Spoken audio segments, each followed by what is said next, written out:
Media General, TV3 in Ghana.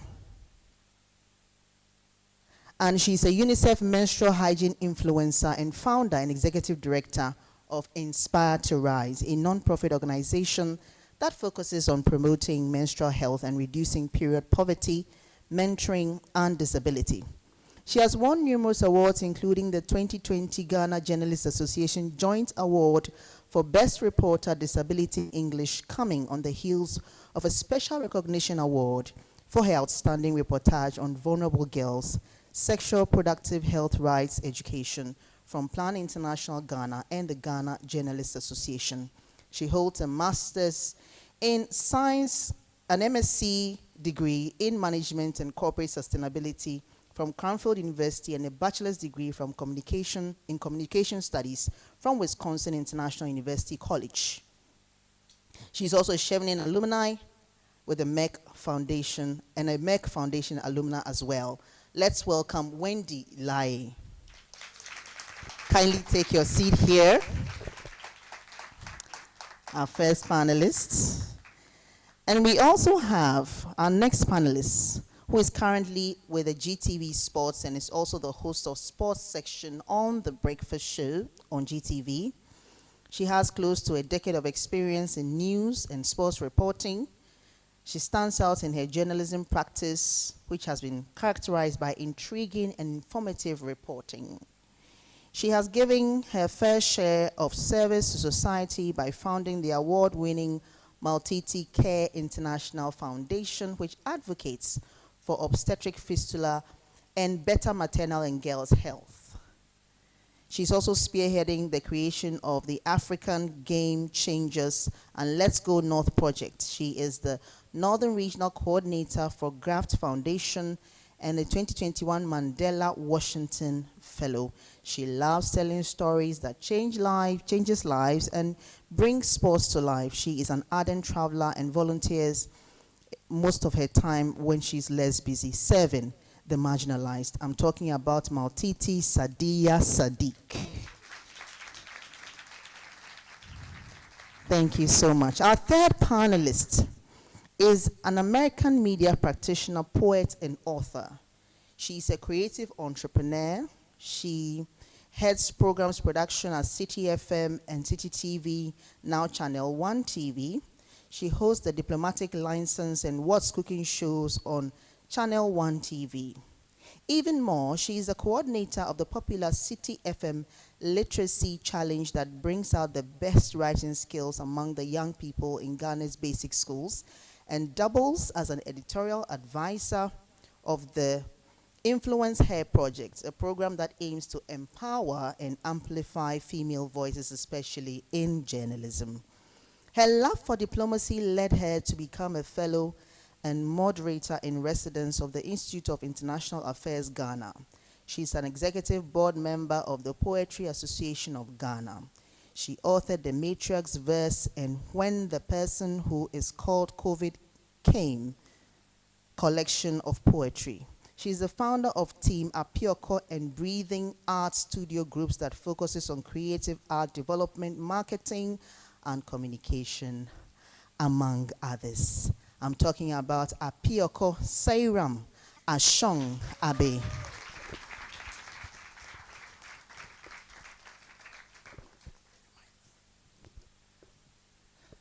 I'll take my seat.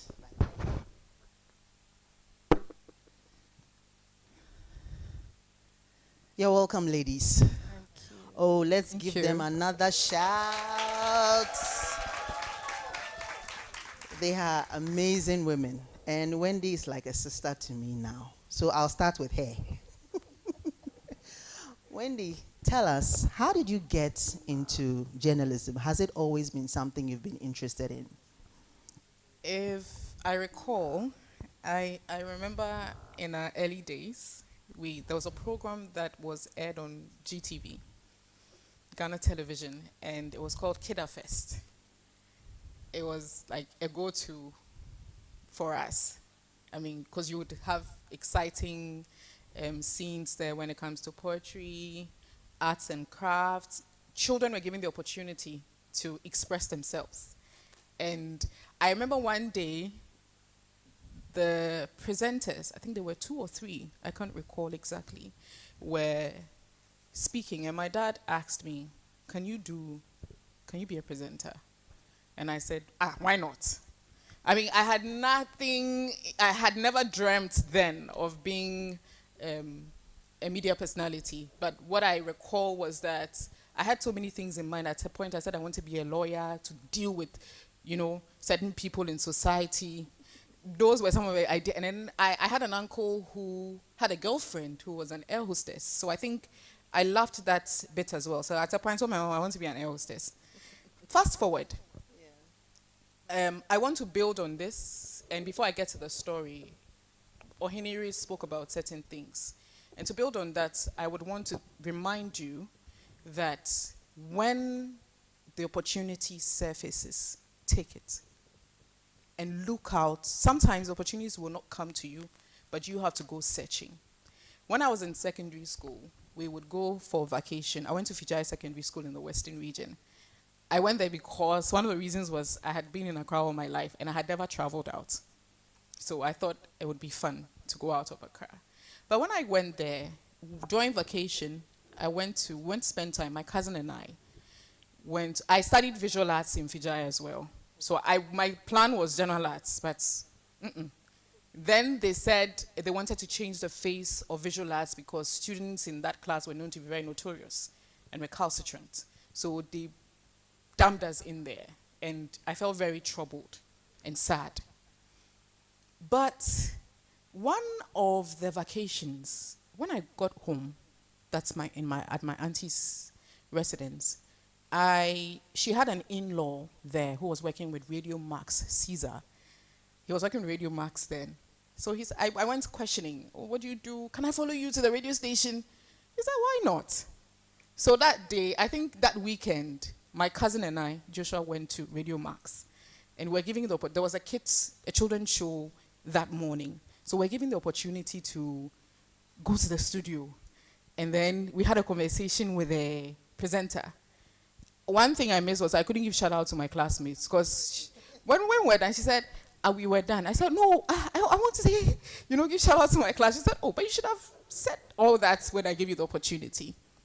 But fast forward, I still didn't see a way out. But I remember one of our teachers, our leatherwork teacher, said, I know most of you in this class probably can't see a way forward because you don't want to do visual arts. But this is not the end of your life. Let's say you probably the simplest way she could put it was, you just need that certificate. Unless you're probably doing medicine, which will be a bit difficult in Ghana. But you just need that certificate to pursue your dream. So just pass your exams. Apart from the visual arts, mathematics was a problem. And the drawing, but I loved general knowledge in arts because it was a reading subject. And when we were studying English in class, I would always raise my hand to read. So that one, it wasn't a problem at all. But another thing, so I think that seed was sown when my dad asked me that question, when I got the opportunity to be at Radio Max. After secondary school, I stayed back to do NOVDEC, but I started looking for opportunities. So I said, I got loved ones to help me draft an internship letter. So I went to Twin City Radio. A very good friend of mine, Barbara's sister, was working at Twin City Radio. So I told her, Barbara, your sister is at Twin City. I want to go and do internship. So we went there. They said, bring a letter. So I sent a letter. So I was on their morning show. I was doing newspaper review. Can you imagine? Senior high school. And after senior high school, whilst my friends were even home, I told my dad I want to do short courses at GIJ. So I think I did about 3 or 4. And then on, the journey and the story began. So one of the things I am a firm believer in mentoring, but I'm also a firm believer, and I constantly remind myself that there are opportunities out there. What are you using the internet for? Go search. You will find it. Some scholarships, some leadership opportunities, some internship. And another thing is that like I did, you can bring a letter here or any media house you're interested in. Let's say that doesn't work out. Use social media for that. Watch international news. Learn every day, because when the opportunity comes, you should be ready. Thank you. Thank you, Wendy. So let me quickly ask, how many of us read the news online today? Girls. Well, we are all girls, but the girls. Can I see my hand? And you want to be in the media? Media is current affairs. Well, I'll come back with more questions for you. But get your questions ready, because we'll open the floor for you to ask questions. I'll come to you, Maltiti. Your journey entering into the media. For me, I think it started from me being a child. I've always, been part of plays, poetry, and stuff like that. So in senior high school, I went to TIMS in Kumasi. I wanted to go to St. Louis, but my dad would have me go nowhere but TIMS, because my bestie was going to St. Louis. So in TIMS, and before TIMS, let's say junior high school, because I had always thought that I'll see myself on TV. I used to look at Nanaba, Namwa, All of You, Auntie Gifty Auntie, and at the time, Junior Graphic, you see some of the pieces from some media women, interviews with them. And I said, well, this is what I want to do. So senior high school, when I was writing WASI, and then everybody was going on about KNUST, I'm going to do engineering, I'm going to do this. I said, well, I want to go and do journalism.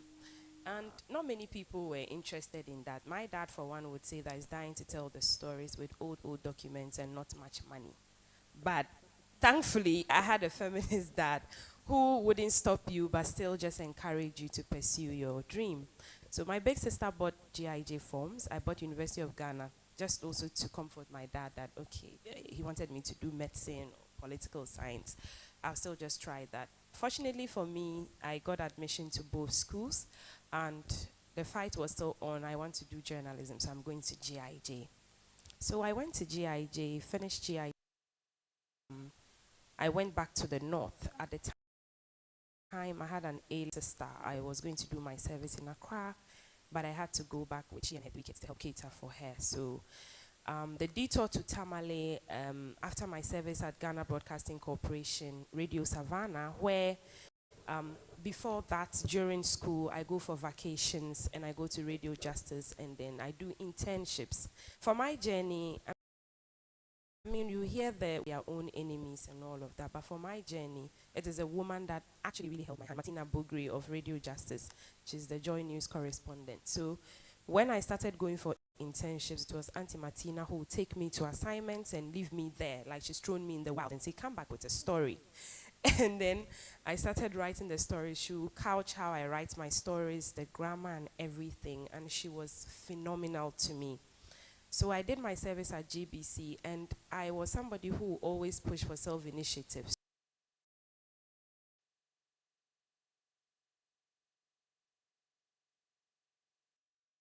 Books. By choice? Not by choice.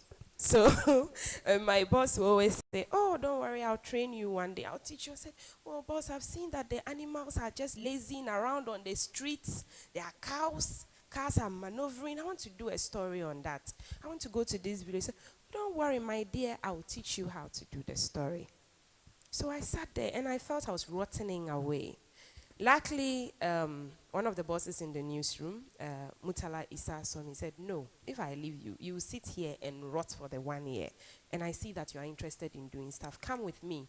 And that's how he started carrying me on his motorbike. We go and do reports, interviews, until I came for my graduation in Accra. And I didn't see the impact. But when I met my classmates, they were like, hey, we've been hearing your stories on Radio Ghana Today. You are doing well, you're doing excellent. And I said, okay. So this is what I want to pursue. I went to the programs manager and I said, I know the news for English is at 7. I come in the morning, 8, but I'm willing to stay till 7 to read the news, because it was a male who was reading it alone at the time. And she said, okay, if you stay, no problem. So I started reading the news. And I had experience from Radio Justice where I was reading business news by Auntie Martina Bogri. So it just ushered me into that. I stayed for the rest of the 1 year reading the English news, and it really harnessed my experience in media. So that was how I was launched into the media. How I came to Accra is a story for another time. Yes, thank We'll you. have to find time for that later. Abioko, tell us about you.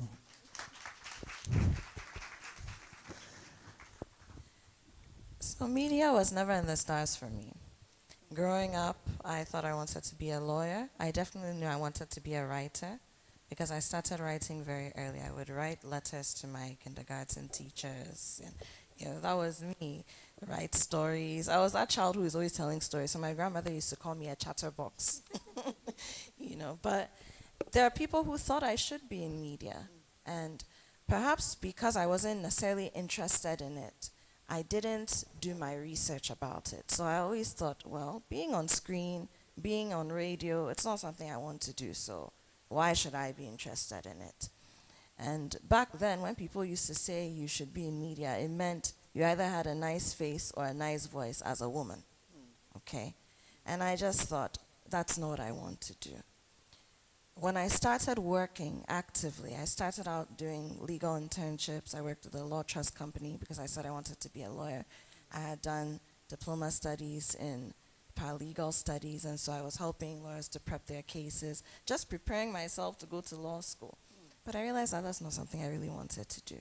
And I was doing this while I was studying English and political science at the University of Ghana. Started out university in the US and came here because I wanted classmates. And I knew that I'm very much a Pan-Africanist in many ways, and so I wanted to be in Ghana. I knew that. So what happened was I got an opportunity to teach. I went to Tema International School, and there was an opportunity to go and work as a teaching assistant there. The principal at the time didn't even know me because she wasn't the principal when I was a student there. But she had come to the University of Ghana, Department of English, and asked the HOD for someone to come help the final year students get ready for their final exams. And the HOD at the time, now Prof. Yita, was my thesis supervisor. And so she said, oh, I know the right person. And she knew I had gone to TIS, but didn't mention it at that time. So called me into a meeting. She says, look, what we do here is not even enough for you. So I think if they wanted me to do 17 hours a week.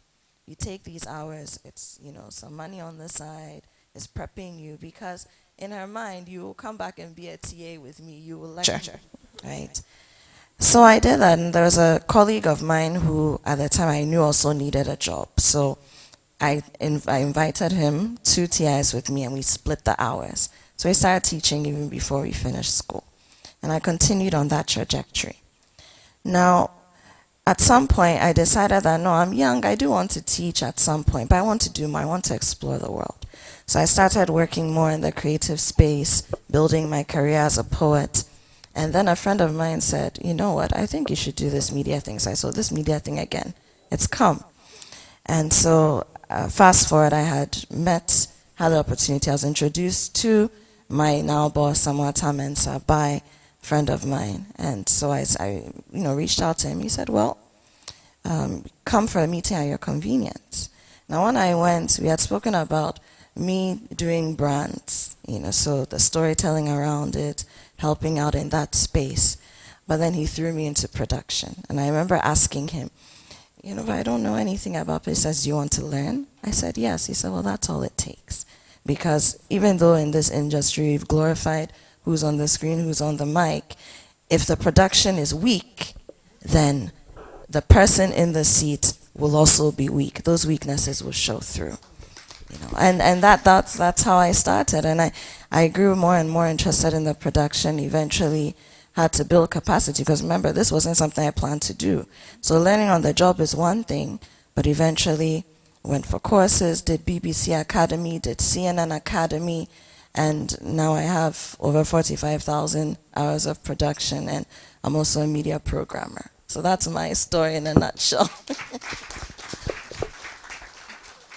So this was something that you didn't plan initially to go into, clearly? Not at all. So now what keeps you inspired?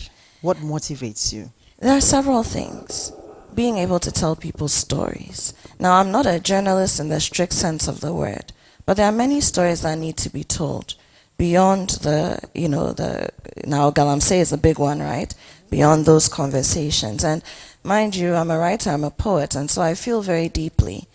And sometimes you realize that the story that's being told is not digging deep enough. It's not bringing out the emotion, And so when you do the lifestyle programs, you do the programs that are not necessarily classified as news and current affairs, it's an opportunity to speak to people, to know people, to understand them, their backgrounds, what they're dealing with, and engage them on a deeper level beyond the news.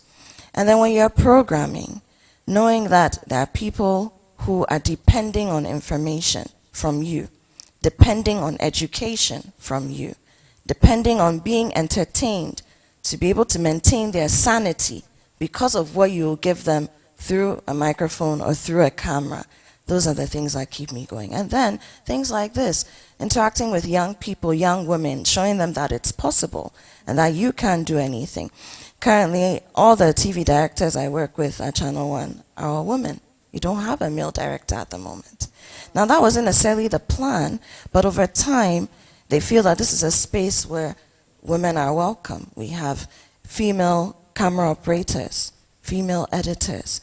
So the space that's male-dominated in terms of name and history has also become welcoming for women. And I think that when you're a woman and you stay and you brave it through and you open the doors and leave them open so that other women can come in, these are the things that keep me going.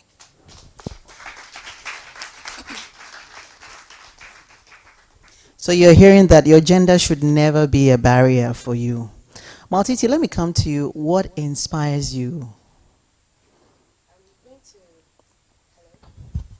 Hello, yes. I'm going to take it from the Apioko's point on holding the door open and leaving it open for others. So, and just backtrack a bit. Coming from Tamale, so when I was in Tamale in the media, I still felt that, well, the media space is there, but it's not big. The big decisions are made in Accra. And the women I want to become like are, in Accra, and they are helping shape national discourse and make changes that trickle down to wherever we are in the nooks and crannies of Ghana. And so I came for several auditions in Accra to be on television in Accra. One barrier that I found out hindered me was my headscarf as well, because at the time, visibly, there were no women on television with the Muslim headscarf. There were Muslim women on television, but they just were not with the headscarf.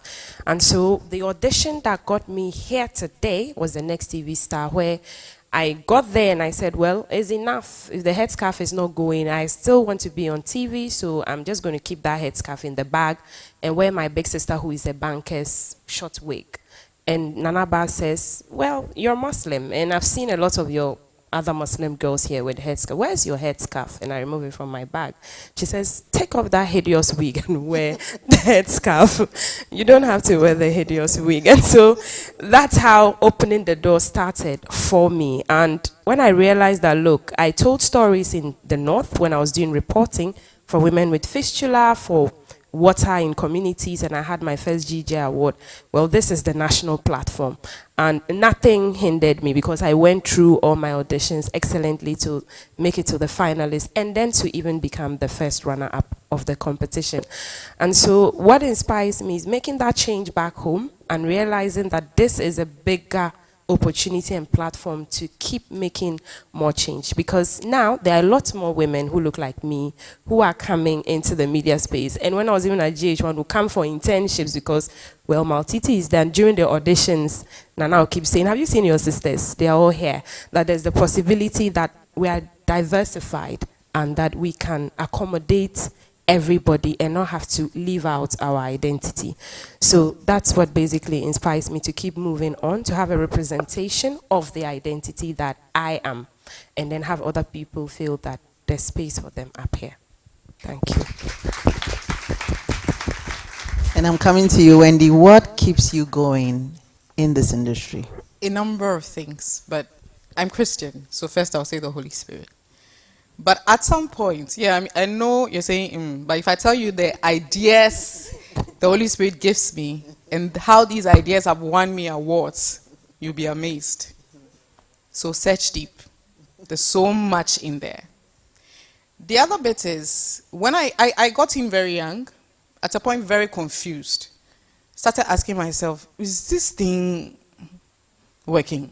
Why? Why were you confused? Because there was so much. Like Ohinere said, I remember one particular day, one of the places I never wanted to be assigned to was Parliament. Because I found the proceedings very confusing. I think Ohiniri needs to give us a class in that one, because I also found myself in hot waters whenever I went to Parliament. The first day I was assigned, I was livid. I was like angry, confused, worried. I told my son, I can't. He said, you can. But I think my approach even gingered him the more. So he said, you go. Go and speak to the parliamentary correspondent. She's not available, but talk to her on the phone. Or it was a him then. I mean, just go and sit there, observe. Don't worry, when you come back, we'll do a story. And I came back with one of the shortest stories ever.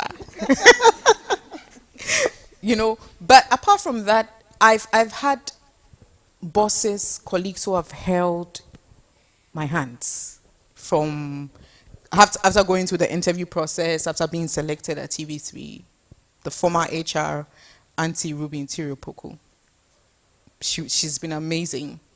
Emma Morrison, the current group CEO at TV3, Beatrice Ajiman. I remember there were times we'd go on assignment and even to write an intro, because I think I had preconditioned my mind that this is difficult. An intro is an introduction to your story. To your story. By the way. You know, let alone write the VO, that's the body of the story. So I would follow her.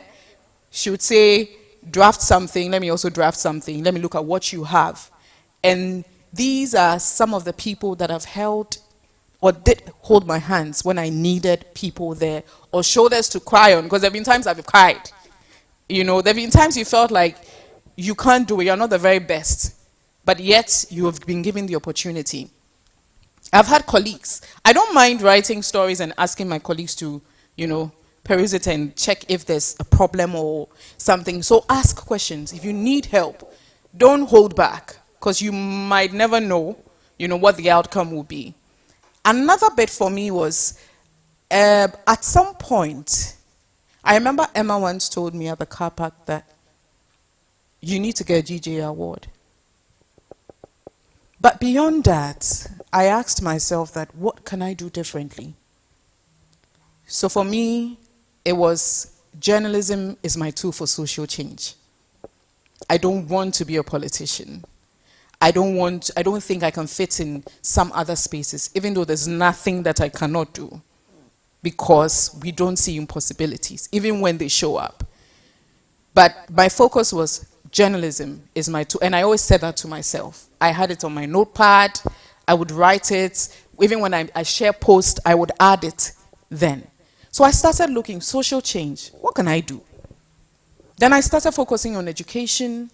I remember my very first break, I will call it, because I won't say reading was my very first, because my first bulletin was WAC. It was news in brief, and when I finished, I was like, geez, what did I just do?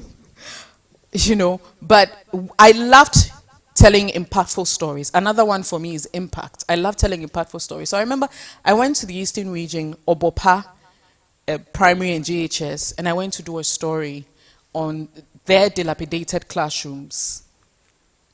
The school was in a very sorry state. And when I was done, I prayed to God, can you please help out? There should be a way out. And I remember we got a call from the office that Reggie Manuel was celebrating, I don't remember if it was 20 years or one of their anniversaries. They had seen the story on television, and they want to have a conversation with me. Fast forward, they built a 6-unit classroom block for them. They built a headmaster's office. They had wash facilities, that's washrooms for them to use. These children were now comfortable. So from then on, I realized that this thing, it will work. You know, There's nothing impossible. So why won't I keep doing? Because I derived a lot of joy from seeing people happy. I derive joy from being a solution to people. So I always tell myself I'm a solution to my generation, and I'm the answer to the cry of many. And I've seen God do that with me, and I've lived that life through my stories, through mentoring, through impactful things. So after I did that story, it urged me on. So I started doing more stories in that space on disability, on health, and even mental health and education as well.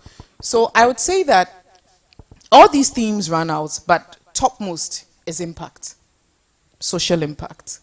What am I doing with the giftings that I've been giving?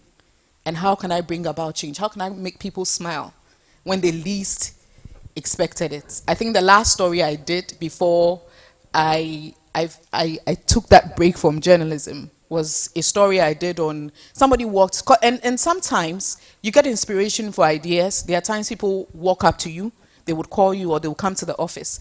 And I remember it was the last elections.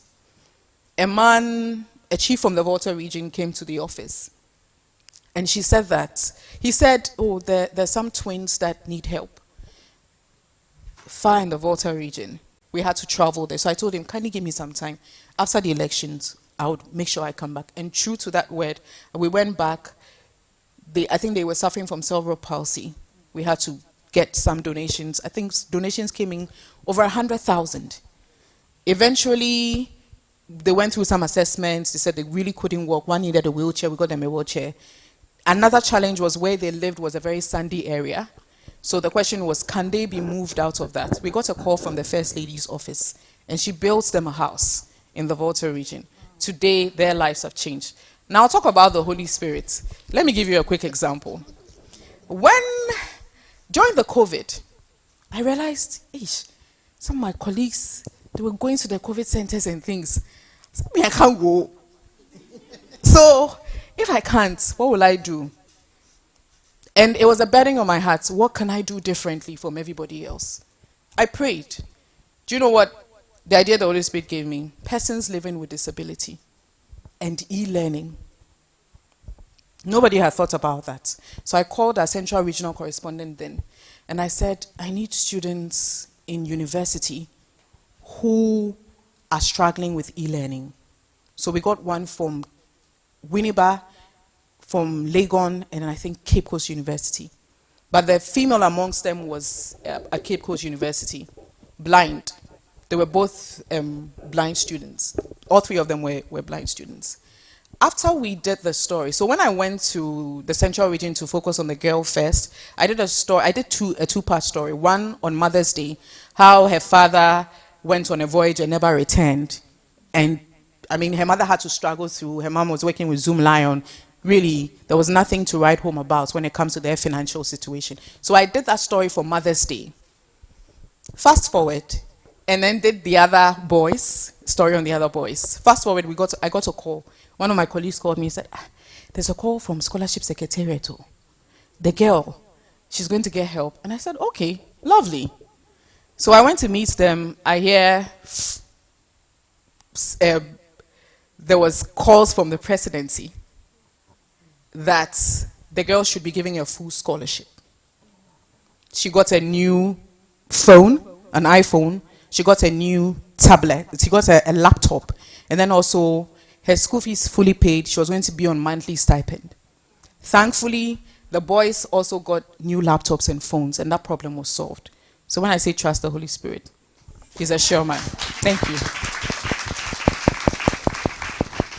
I want us to talk about some of the difficult moments that we've all had. And Motiti, I'll start with you. You talked about acceptance being a challenge initially. Apart from that, what else? And how have you been able to weather those storms?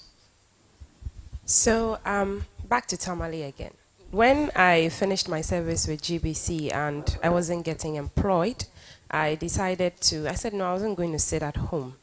So I emceed an event, and that's one thing about me, and that's one thing that I'm hearing resonating with all of us here is, to grab every opportunity to not say that this is not you, It's the journalism. So if this is not journalism and there's this before it, I'm not getting there. The pathways may be, curved around and all of that. And I met a Lebanese man who said, well, I have a restaurant and I'm looking for a manager who can do social media and who can supervise. And I said, a restaurant? I want to be on TV. Oh. What am I doing at a restaurant? Most on radio. But then I agreed. And the working hours were odd. I go at 3 p.m. I close like 11 p.m. And fine, I want to be, you are going to be a manager, a supervisor, social media. I didn't see myself going to clean tables. But when I got into the job, that was where it got to, because there were pressure nights where you have to clear the tables. You have to serve. But I kept meeting people, and I made sure that I put, quality professionalism ahead. I kept meeting people who say, people coming from Accra, oh, what did you do in school? You speak so well. So I'm a journalist, why are you here? Why are you not in Accra? Why are you not doing this and that? So always nudging me at the back of my mind. But what was difficult then was working with the waitresses and the women. It was not easy. As a leader, there was theft going on. Sometimes the Lebanese man will come and he's raging mad. You have to fix the place, put things in order. How do you balance between being their friend and being their leader? It was very challenging. But we were two. The other one was a male. So we kind of, had a way of dealing with the ladies, but making them understand that it was for the good of the company because it was entrusted to us. So instead of going to, snitch to the Indian manager and then people are sacked, people's salaries are deducted and all of that, we found a way to punish them on the ground. Then after that, I went to Sagani Television. It's a local TV station in Tamale. I told my dad, let's go there. I want to go and learn. We went there. They said, oh, GIJ dear, we can't pay her. Oh, her certificate is too huge. All we have here is T Poly, Tamale Poly, and SS Livers. How will we pay her? I said, my dad said, she just wants to learn. And at the time, they were restructuring the news part of the station because they hadn't started news. Then they said, okay, then we'll make her the producer and the deputy news editor. Now, this is a male-dominated newsroom. These are nothing men with 2, 3 wives who say Jack and nobody says anything. And you are coming to be their leader at the age of 25, 26, and they have to respond to you. They have to come and tell you their stories. It was very difficult. But luckily, my editor was also, he was a man, but he was very good to me. And he would keep directing. People who want to bypass me because they say, oh no, we don't want to deal with that. She is the producer. She determines what stories go. So my editor really helped me. And you know how sometimes men can be strong-arming. They come with stories that you don't know about. They don't follow the rules and regulations of the company, and they want you to, let it go. Some will come with bribes, and they want you to let it go. It wasn't easy. Yams, guinea fowls. Yes, it wasn't easy. But I stood firm, and as I said, I'm thankful for the male champions because my editor really helped me. There were times that my boss, who was a woman, would think that I'm being too difficult and would not see reason. And the boys would be calling me Iron Lady, Iron Lady. But I put excellence at the forefront. And I myself, even though I was a leader, I went to the grounds to still do reporting. And so getting the GGA award at the time in the region was one way to break the ice for them too.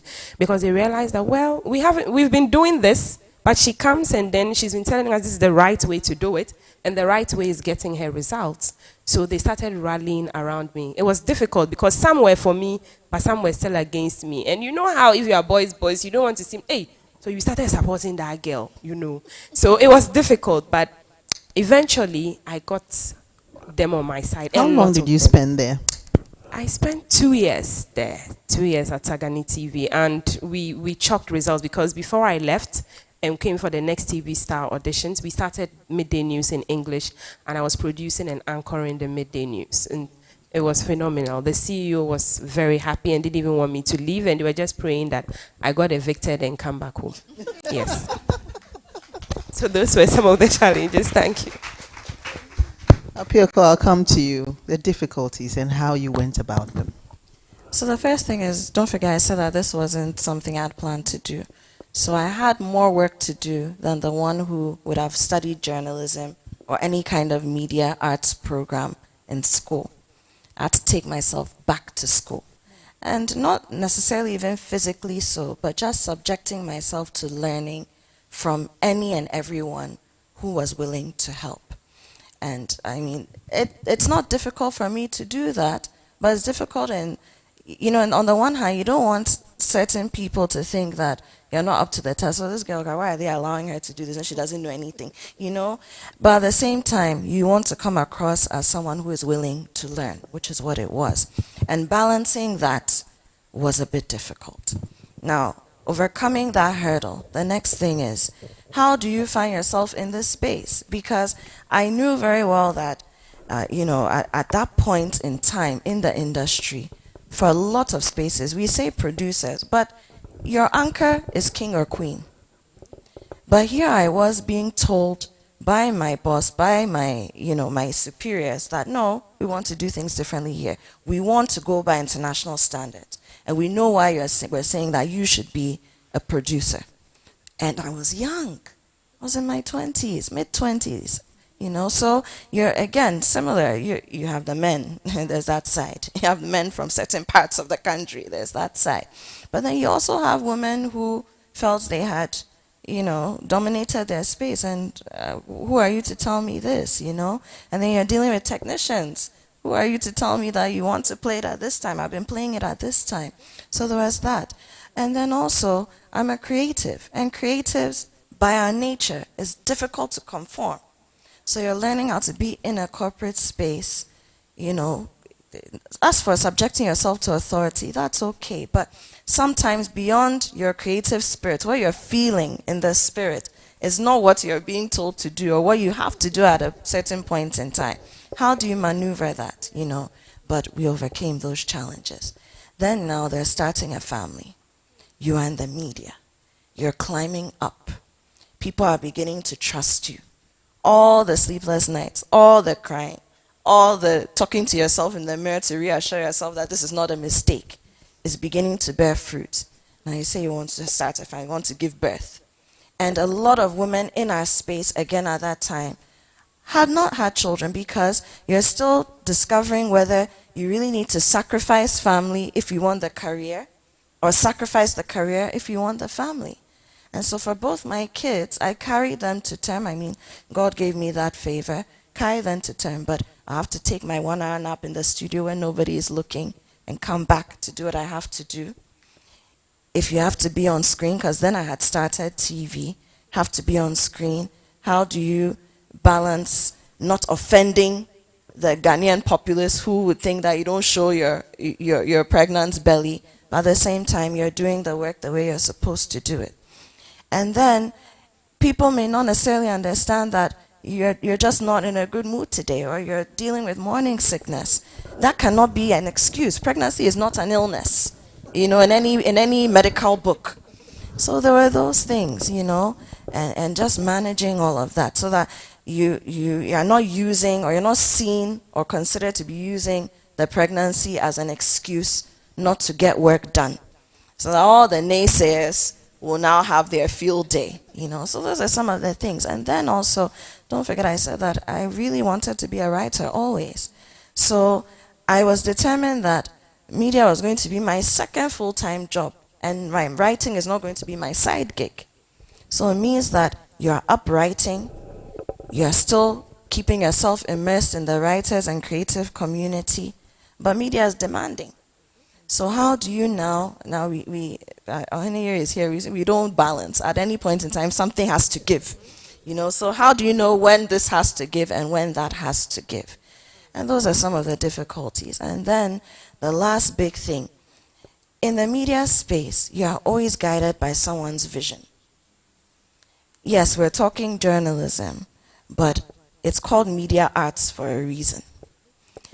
We say there's no media without showbiz, even when it comes to the news. If you're going to be a boring newscaster, sometimes it doesn't even matter what you're saying. Somebody wants to see the dress you're wearing or the way you've done your hair, and for your 1 hour bulletin, that's all they saw, you know. So how do you now balance the vision, the creativity, and make sure that you're tapping into the vision of the leader and giving what you have to give and not what you think you have to give because you have ideas or you're creative? And those are some of the difficulties. You have to understand that when the tiffs come, when your boss says, no, I didn't like this, you didn't do this way, or he's upset with you or she's upset with you. It's not because they don't like you, it's about the work. And understanding that it's about the work, and that once the work is paramount and it's getting done, we are all happy. And not taking everything personally, taking everything as an attack, going to pray that my boss doesn't like me, when indeed that's not what it is, you know. Understanding all those things and coming to a place of central realization that this is my strategy to get the work done so that I can benefit, but ultimately the people who have entrusted this thing into my hands are also happy. And the impact of the work, that the all-important work that we are doing as a fourth arm of government, is being done and achieved. Thank you so much, Apioko. Wendy, the tough times. Yep. So I will build on from where Apioko ended by adding that, like she did indicate, it's about the work. And I mentioned early on that I had a mantra that journalism was my tool for social change. Mm-hmm. That mantra was born out of adversity and challenges, because you know how it is when you're on television and you're put off air. One day your boss calls you after a news bulletin and you're told you would have to stay back. The news anchoring for a while would have to take you through training. And I mean, everybody's watching you. Hey, I saw you on TV. And now everybody's asking, why we don't see you? Even your own colleagues. We're not seeing you. Like, what's happening? Meanwhile, we are all working now in the same media house or in the newsroom as well. And at that point, I think I asked myself, I mean, journalism is not just about news anchoring. There's production, there's storytelling. So, I mean, if you've cried, it's okay. So what next? And that gave me that edge to build capacity in storytelling, human interest stories. That was a blessing. I mean, initially, like she said, it was about the job.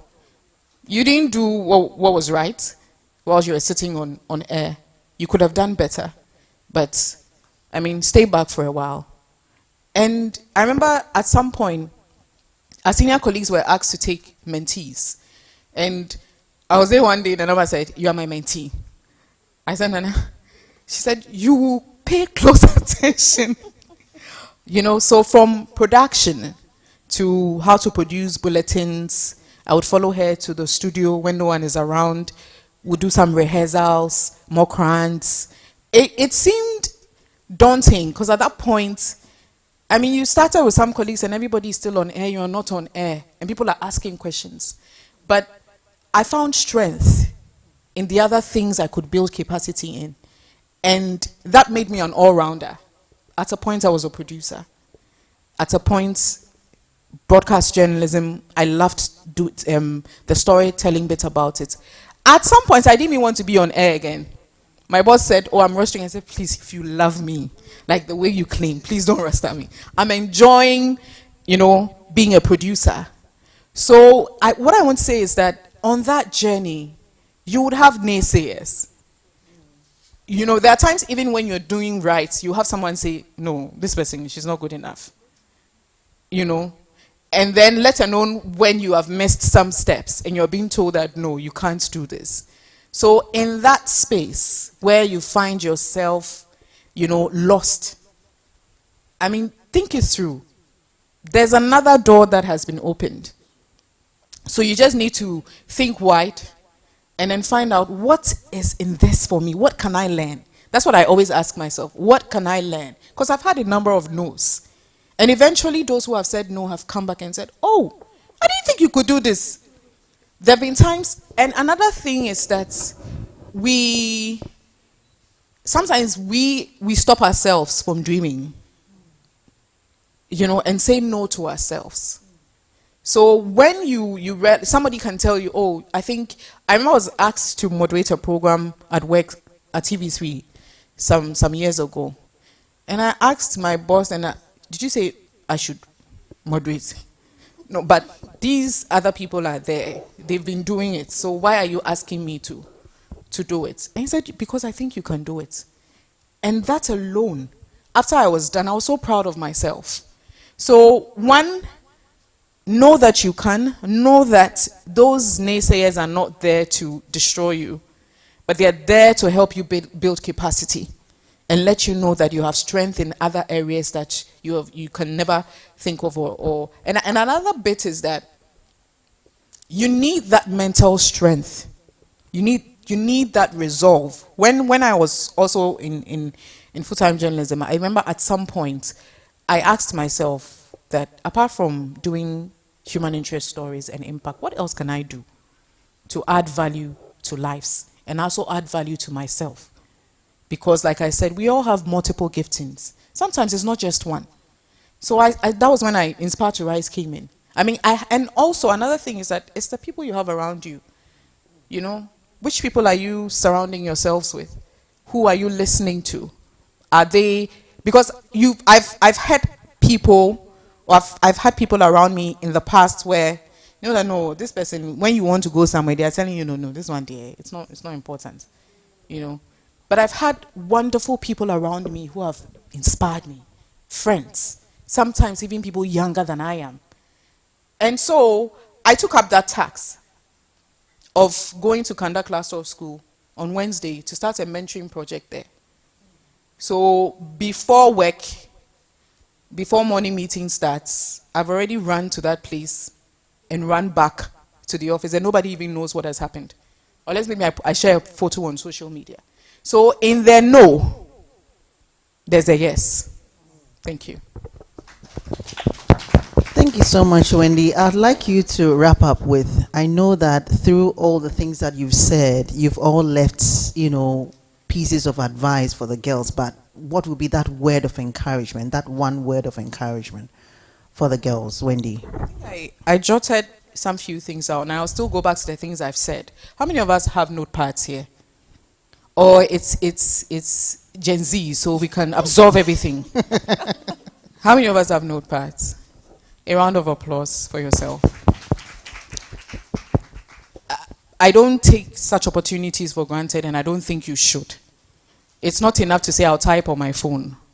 Next time when you have this opportunity, please make sure you carry a notepad, because there are things you might forget as you're typing.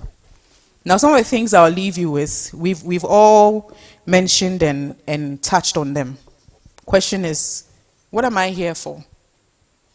Ask yourself that question. Why do I even want to do journalism? Your passion, find purpose in what you do. It's important. Why do you want to be in the media? Is it because everybody is there? Or because you want to be on television? Everybody should see Selikem and say, oh, Selikem, I saw you reading the news, and then it ends there. The passion, values. What do you stand for? Apioko said that there are times you say, you know this thing is not heading that way, but stay true to it. And from that, you earn that respect. Also, impact. Don't just do the work because you're being told to do it. Look for that impact element there. And the last one is opportunities. They are everywhere. They are bound. And when you realize that there are people you can learn from, please go to them. Don't say, I am not up to it. Maybe that person is even waiting for you to reach out. Or they even need a mentee. But because they don't have access or they don't have the time to go searching for it. But if you want someone to mentor you, don't miss that opportunity. And sometimes, in the minutest of responsibilities, as simple as volunteering, you would have wonderful opportunities there. And the last thing I'll say is dream. Dream. How did I end up studying in the UK for my master's? I had a friend, a very close friend of mine, who got a scholarship to study in the UK. And I said, so this thing is real. And I said to myself, what I kept telling myself was I wasn't going to pay for my master's. And I had, you see, because I had preconditioned my mind, I had friends, someone who had applied for Chevening. I said, oh, can you help me? I want to understand what this whole thing is about. I took over a year to prepare for it. And even that, I was put on reserve. And then I tried it because after I missed the first one, my friends were like, oh, Wendy, let's keep going. So it's also the people you surround yourself with, and keep dreaming. Don't miss out on opportunities. And even if you fail, remember there's more to life. You can always keep going. Thank you. You can always keep going. Maltiti, what word of encouragement will you give to the girls? I think I take it from what Wendy is saying. Keep going, resilience. Nothing should break you or stop you. There are times where you're on reserve. Just be in reserve, but be preparing yourself. Your soft skills, your hard skills. You know, because when the opportunity comes, then you prove a point and they realize why they can rely on you. Make yourself somebody that can be relied upon. Take up self-initiative. You say you want to be mentored or you want to be like somebody. You come into the space. My seniors have all said that, look, the space is open for you to go and seek internship. But you go there and you don't ask questions. You don't attach yourself to somebody to find out how to do certain things.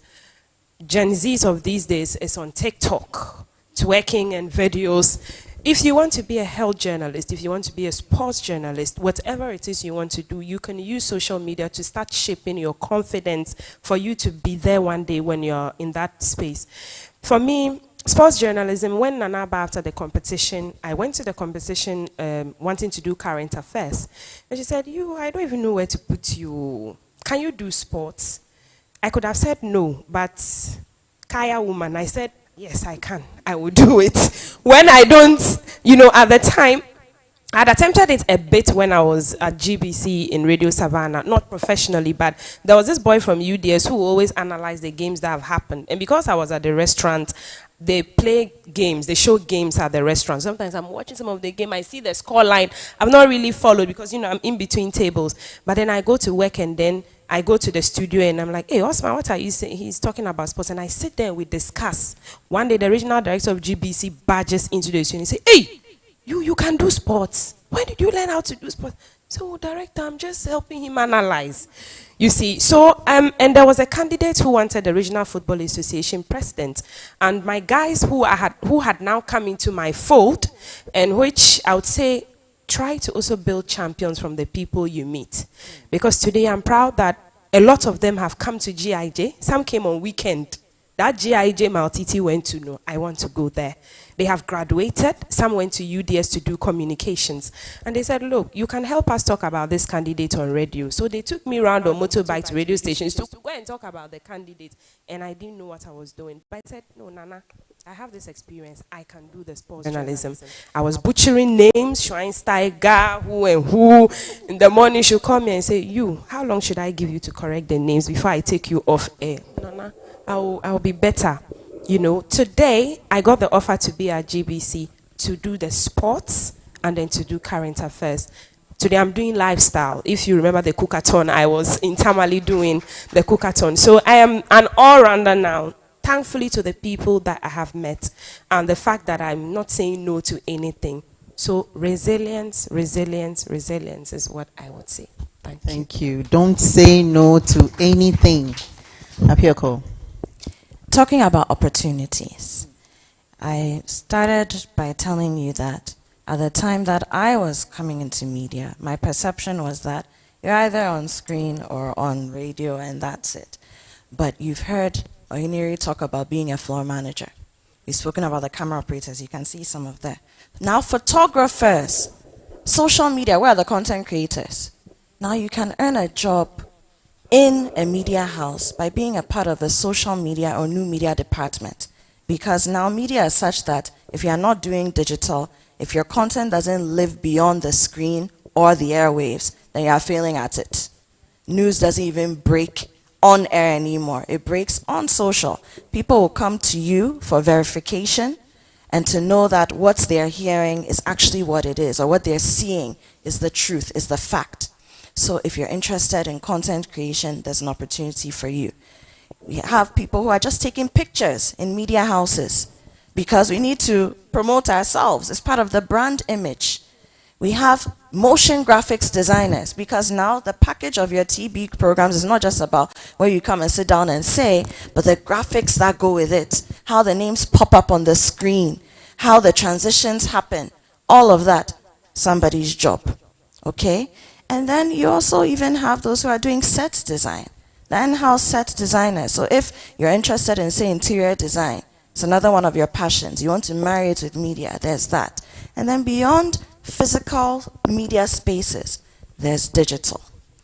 There are people in this country who are working in media. They work in media houses, but they write stories for international media houses. Some of them, they've never even been to the countries where those media houses operate from. I'm telling you, somebody wants you to be on a panel, to moderate a panel, because once you're on air, for example, or you're a newscaster, you're a presenter, whatever it is, you develop some moderation or emceeing skills. That's why you see a lot of us doing it.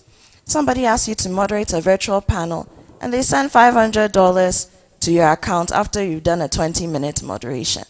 The opportunities are everywhere, and your time opens you up for much more, okay? You can speak. As you do the job, don't just do it to earn money. Do it to learn skills. Become an authority in what you're doing and what you're exposed to. And as you build capacity and you build credibility and recognition for what you do, now somebody says, come and speak about this. Come and teach. I teach part-time. I lecture from time to time, not just for media, but for writing, for etiquette, for branding, because people see my red hair and think I'm a brands expert. You know, but there are lots of different, and look, you are what you say you are. So if somebody is saying you're that, all the better. Own it and step into it. Build capacity in it and then earn from it. There's no reason why in 2024 we as women have to say that there are no opportunities. Madam Tracy, Tina, she spoke about the Beijing conference of 1995.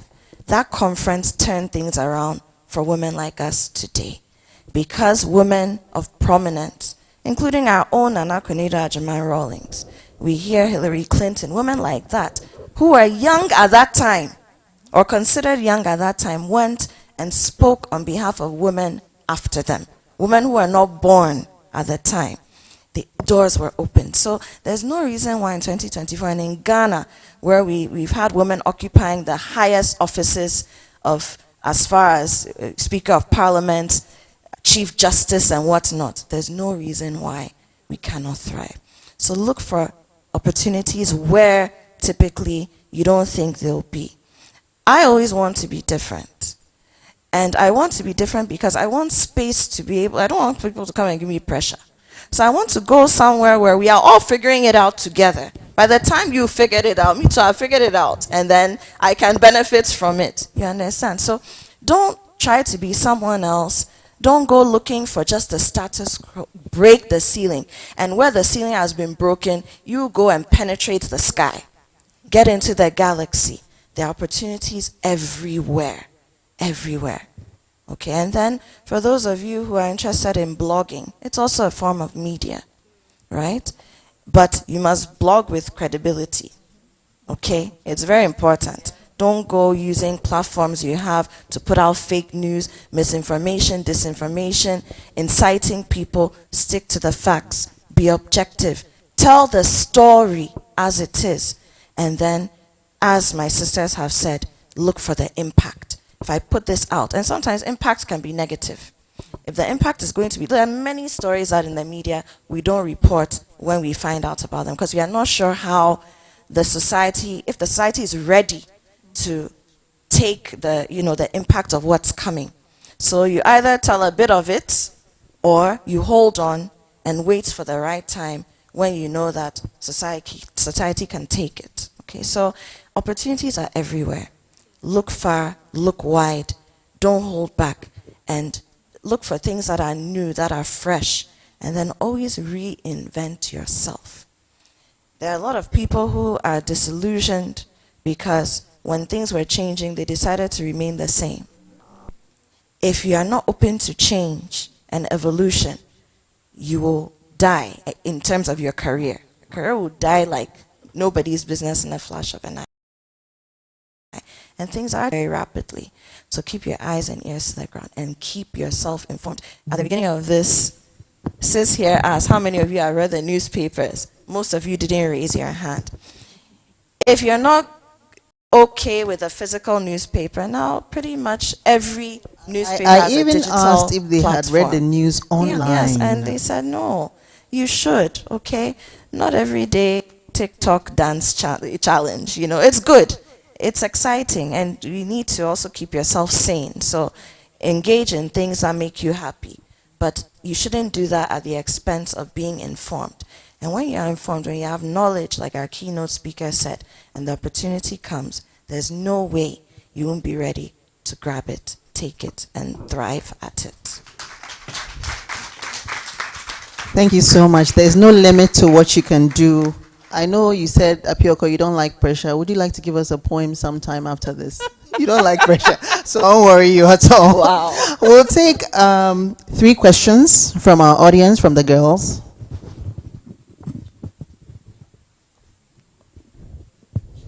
We'll take 3 questions. Do we have any? Is there a hand at the back? Okay.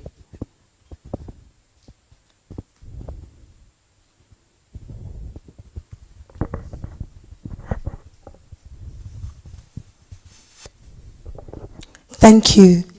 Good afternoon. My name is Duo Marvelous. And my question, there are actually 2. One, kindly speak to this notion that to be on the screens, you have to have a certain type of body shape. Because as women, as we grow, as we evolve, hormonal balances and imbalances come in, and then the body shape changes. It is becoming a concept or a thought that you need to look a certain type of way to be accepted to be in front of the cameras. Please, I would love you to speak to that. And then my second question is that what avenues are there for young women that do not have the luxury of a certificate, but then can do what you are doing and do it well? What avenues are there? What doors are opened for them to be able to have their works displayed? Thank you.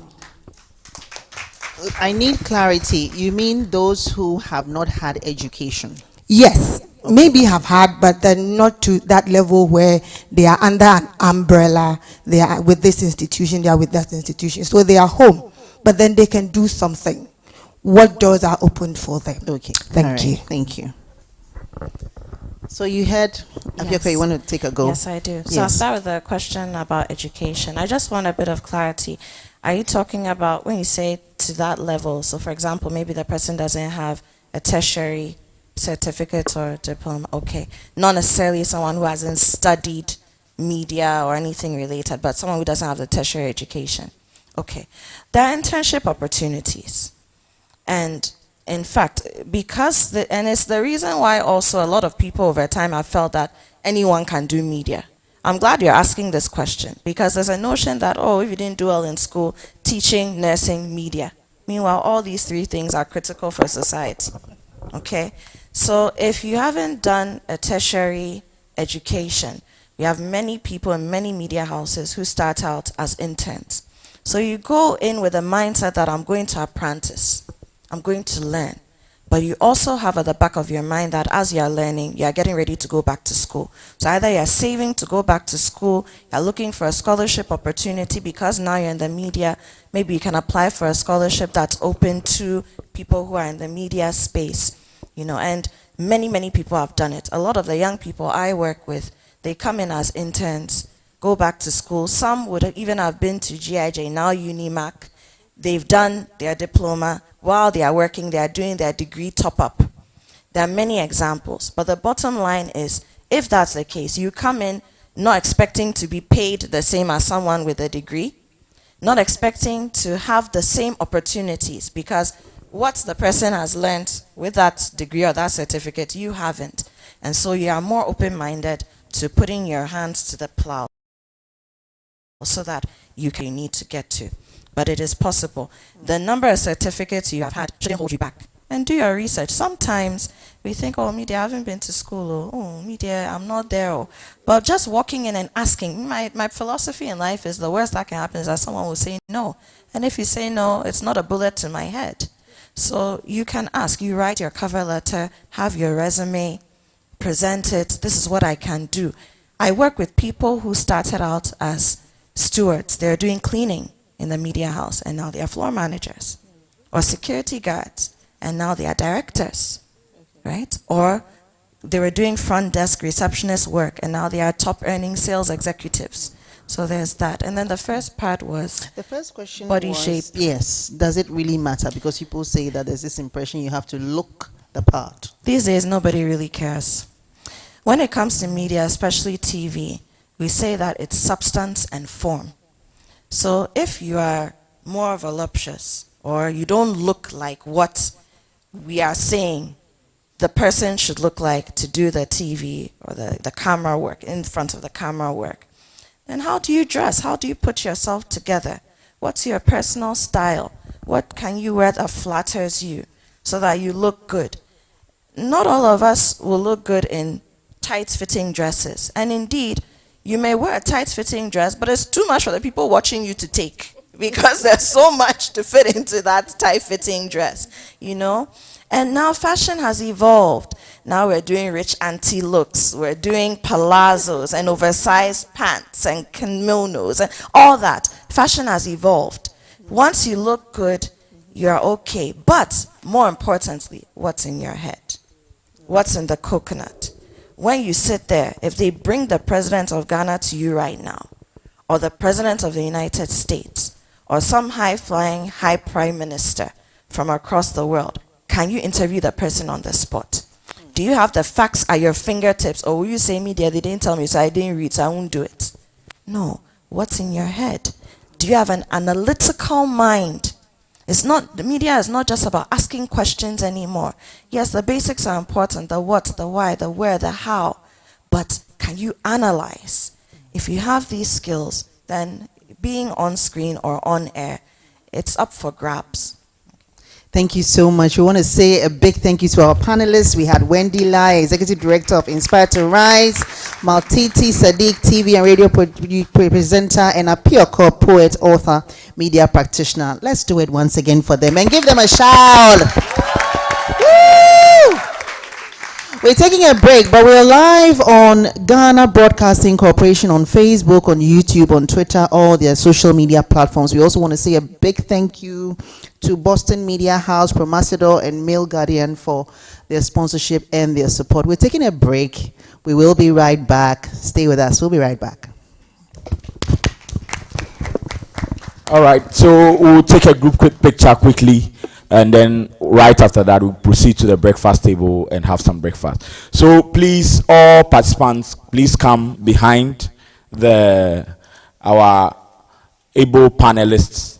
We'll take a group picture. Make sure you are smiling. We told you where these things are showing. Make sure you are smiling. Show your happy faces. I know you are happy. You just need to show it. All right.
something in your eyes calls to mind a silver screen and all its sad goodbyes.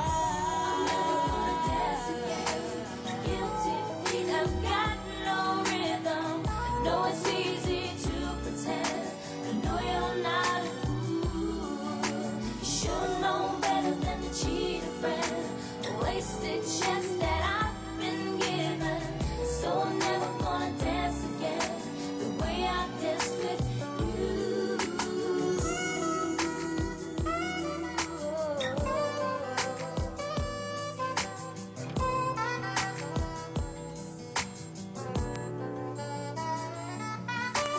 Time can never mend. Careless whisper of a good friend to the heart of mine. Ignorance is kind, but there's no comfort in.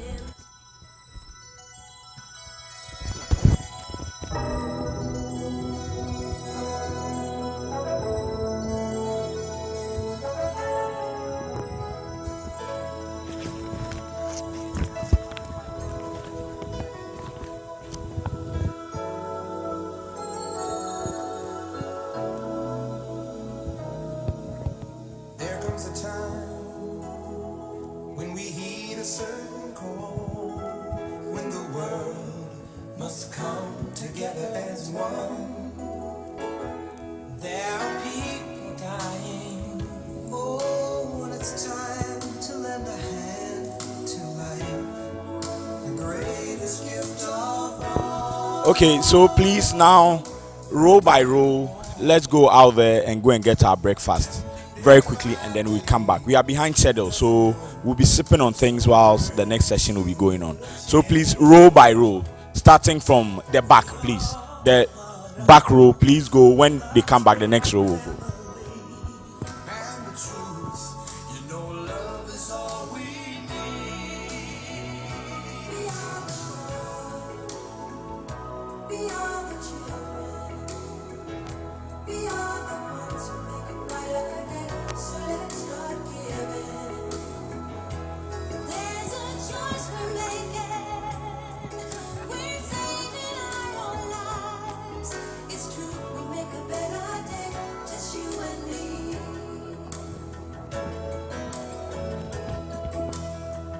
Well, send them your heart so they know that someone cares, and their lives will be stronger and free.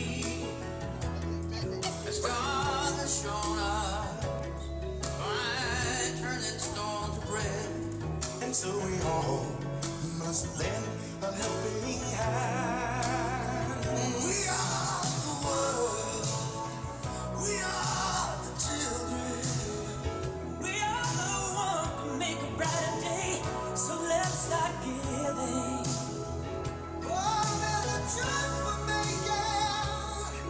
We're saving our lives. It's true, we make a better day. Just you and me. When you're down and out.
As our moderator commences the second session for us.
You're welcome back. This is Africa's Girl Child Dialogue Series under the initiative of Good Governance Africa, together with its partners, Boston Media House, Promasidor, and Mail Guardian. We are live on Ghana Broadcasting Corporation, streaming on Facebook, on YouTube, and on X as well. We're entering into our next panel session, and this session is going to focus on graphics designing and animation. We have three amazing panelists who are going to join us. They'll be sharing their stories as the previous panelists did, and sharing their experiences as well with us and giving us nuggets of advice. Our first panelist is a young, self-motivated woman with a deep passion for animation, a medium of storytelling commonly known as cartoons. She has a love for animation since childhood and pursued it through her studies in graphic design at Radford University College at East Legon. Her interest is not limited to animation, and she's also an illustrator and graphics designer at the famous Parables Animation Studios, where she currently works after completing an internship and her national service. After this experience, our panelist was inspired and has contributed to the production of many other animations to tell the Ghanaian and African story to children across the world. She has been involved firsthand and worked on some parable animation movies. You must have come across some of her intriguing works with the Parables Animation Studios, like Coleco Plus on the Apple Store and Google Play Store. She loves to impart knowledge to the younger generation, and you are most likely to find her empowering children in graphics design and animation skills in her leisure time. I'm talking about Caris Techimentin. Let's put our hands together.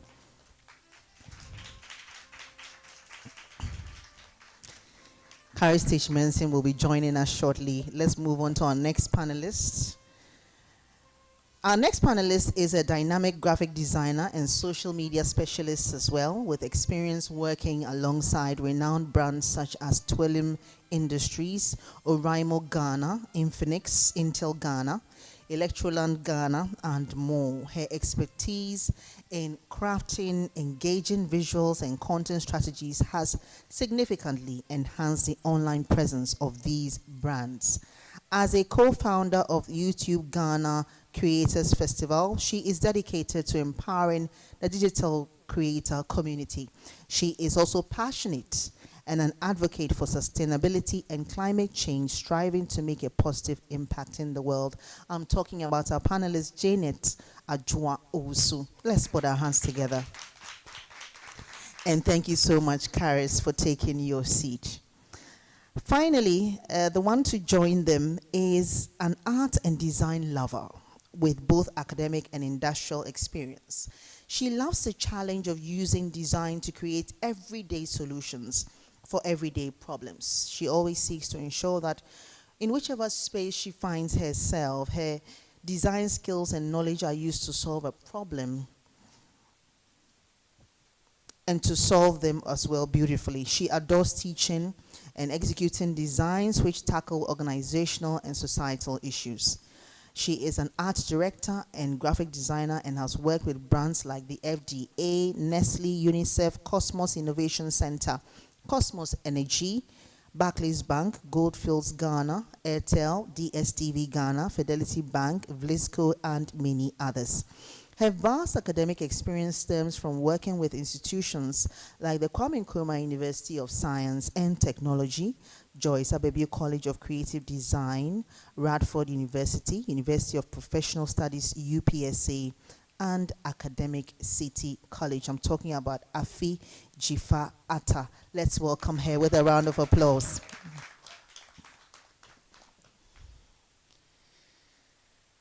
So I'll begin with you, Karis. You have your mic.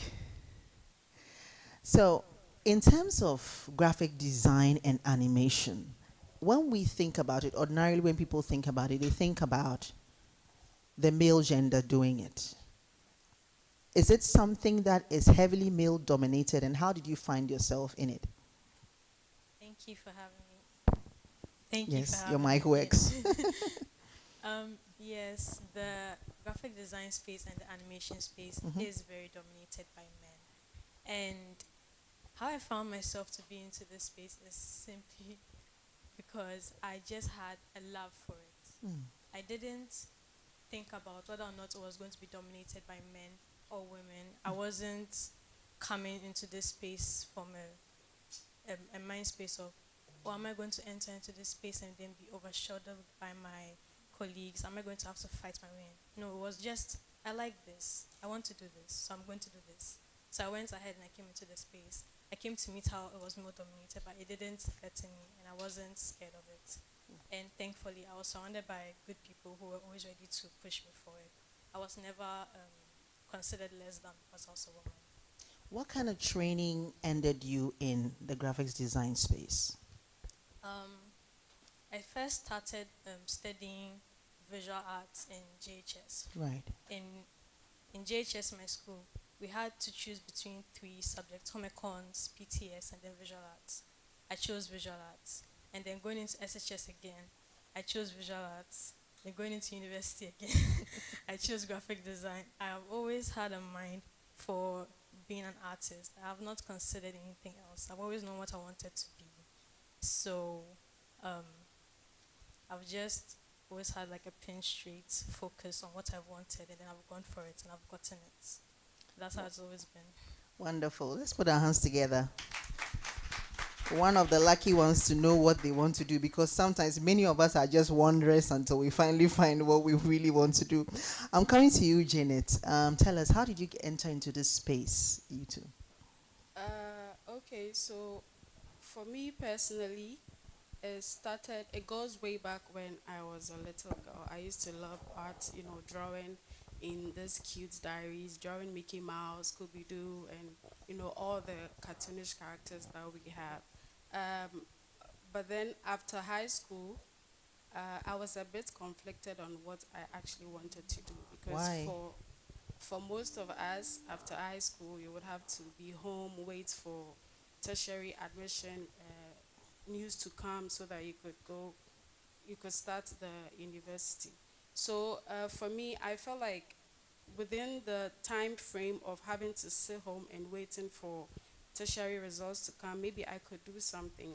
So I had to reflect back on what I actually love, what my passion is for, and I decided to, do something about it. So I had this guy friend who is also a graphic designer. He's one of the top-notch graphic designers that we have in the country. Maybe he's not really acknowledged for his works, but he's super incredible, and I'm really grateful for how far he has helped me and for, teaching me graphic design and stuff. So I confronted him and told him what I wanted to do and had a discussion with him. He started telling me, oh, this field is for males. Okay. What are you going to do about it? Are you courageous enough? Are you willing to strive through it? If someone or a brand underestimates you because you're a woman, are you willing to, step up and take it easy? I was like, yeah, I mean, why not? I'm okay with it. So I had a discussion with him on how to, start, and we agreed on specific days where he would come to my home and start tutoring me. So that was how the journey started for me. And so far, it has been very insightful and very eye-opening. I mean, there are still challenges here and there, but it's been good. It's been great so far. It's From here and there. So that was it. I was okay. I was drawing. I like design. I like to dress up. I like to draw. And then there was also a part of me that developed from church. I used to speak in church. If they needed a moderator or an MC, they'll call me to come and do that job. So there was those two sides of me, someone who could talk and someone who liked art. So they were there. I was just going through life. Then when we got to where we had to buy BEC and choose our SHS schools, I told my parents that I think I want to do visual arts. I'm sure a little part of them was quite disappointed because when they look at the track record of the grades, maybe you could do general arts or something, but they didn't express it to me for me to see, and I've always been grateful to my parents for that. They said, okay, then go to Ganata. Then once again, a friend influenced me. She was going to Achimota school. And I said, oh, I want to go to Achimota school. So my father did some background and checked. They were also good in the visual arts. And he said, okay, you can go to Achimota school. So I went there and I did visual arts. Like Wendy said, we were known for our notorious, this is a class that could have a whole jam on its own. And I don't know about your school, but visual art classes were always in some corner. We were always in some corner somewhere. So my class, we made music. We had our own songs, we had stars, we could organize awards. Like, it was a whole jam in the class, but I still went through it, and then I finished, and I chose, I think, textiles. Once again, the textile part of me was also reflecting. So when it was time to go to the university, I have an uncle and an auntie who work in the university as professors, so they knew my art side because they've seen me direct the fashion design of some clothes and draw some art. So she said, well, before you come, why don't I send you to KNUST, the College of Arts Department, and expose you to the number of courses we have. So this is where mentorship and having somebody to guide you in life comes to play. So my auntie, Professor Mrs. Ibokodro, if anybody from KNUST has heard the name, took me to the College of Arts and then exposed me to the number of courses. There was painting and sculpture. No, painting and sculpture, I can't paint. Then there was, it was Uri. That one too wasn't too, I wasn't too inclined to it. Then there was communication design, which was formerly graphic design. Then there was publishing. Publishing was more about books. But I don't think I was a writer, so I wasn't looking at publishing. And I said, okay, I want to do the communication design, graphic design, because it was kind of a medley of different kind of things. You learn the typography, you learn the animation, you learn some advertising, how to speak. So I said, okay, that's the course I want to do. Even before that, after SHS, I went to learn Coral Draw. That's when I knew that, okay, this design thing could work, because I could draw with the software, the Independence Arc, do some things. And then with even the skills I got there, I was trying to make some money on the side. When there was time to print some T-shirts or handkerchiefs at church, I'll collect the contract and print the T-shirt, print the handkerchiefs, contractor. So as for money there, at a young age, contracting. So I knew that that's the space I wanted to be in. And so far, so good. I think it has served me well. I find it interesting because now you are lecturing as well. How did that come in? So that is where the speaking aspect too came inside. So after university, once again, my professor, auntie and uncle influenced me to be a teaching assistant, which I didn't like, because the industry part of me wanted to quickly run to industry and come and join an agency and work. Because that's where all my friends were, the guys were. That's where we were churning out work that you could see your work on billboard and be happy. Oh, before I knew it, I was a teaching assistant. So I was in KNUS as a teaching assistant. So I was a teaching assistant for Mr. Atudigraft Johnson. Those of us in the graphic design space know him very well. Very excellent designer, wonderful man. He threw us out there like they did to the journalists, gave us a course, go and teach InDesign. My colleague and I, InDesign, I've not done it before.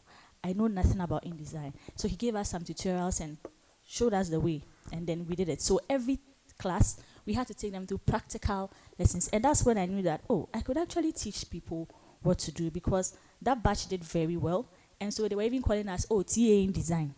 TA in design. So that's when the teaching came to pass. After that, I did my MPhil in communication design, which was, I also got a great mentor, Professor Edward Apia, also took me on with my research. And so in the process of learning, explaining to people, doing presentations, in that process, I realized that, okay, teaching is also a thing that could work for me. And another thing I realized was that some of the people I met on the way, they could either teach or lecture. The balance in the middle wasn't there. So I was a little worried that, can I still do design that is relevant and also teach? So all my life, I gave myself a mantra, like Wendy said, that I want to be relevant both in academia and industry. So when I do academia small, then I'll run to industry. When I do academia small, then I'll run to industry, because I didn't want to be out of, not know the trends, not know what is going on. Like the Gen Zs who say, I don't want to do work that is not given. You know, or not have the vibe. So that is how I found myself in the teaching space. And I've been there for the past 5 years, I think, and it's been good, yeah. Let me come to you now, Janice. What has it taken to keep you in this industry?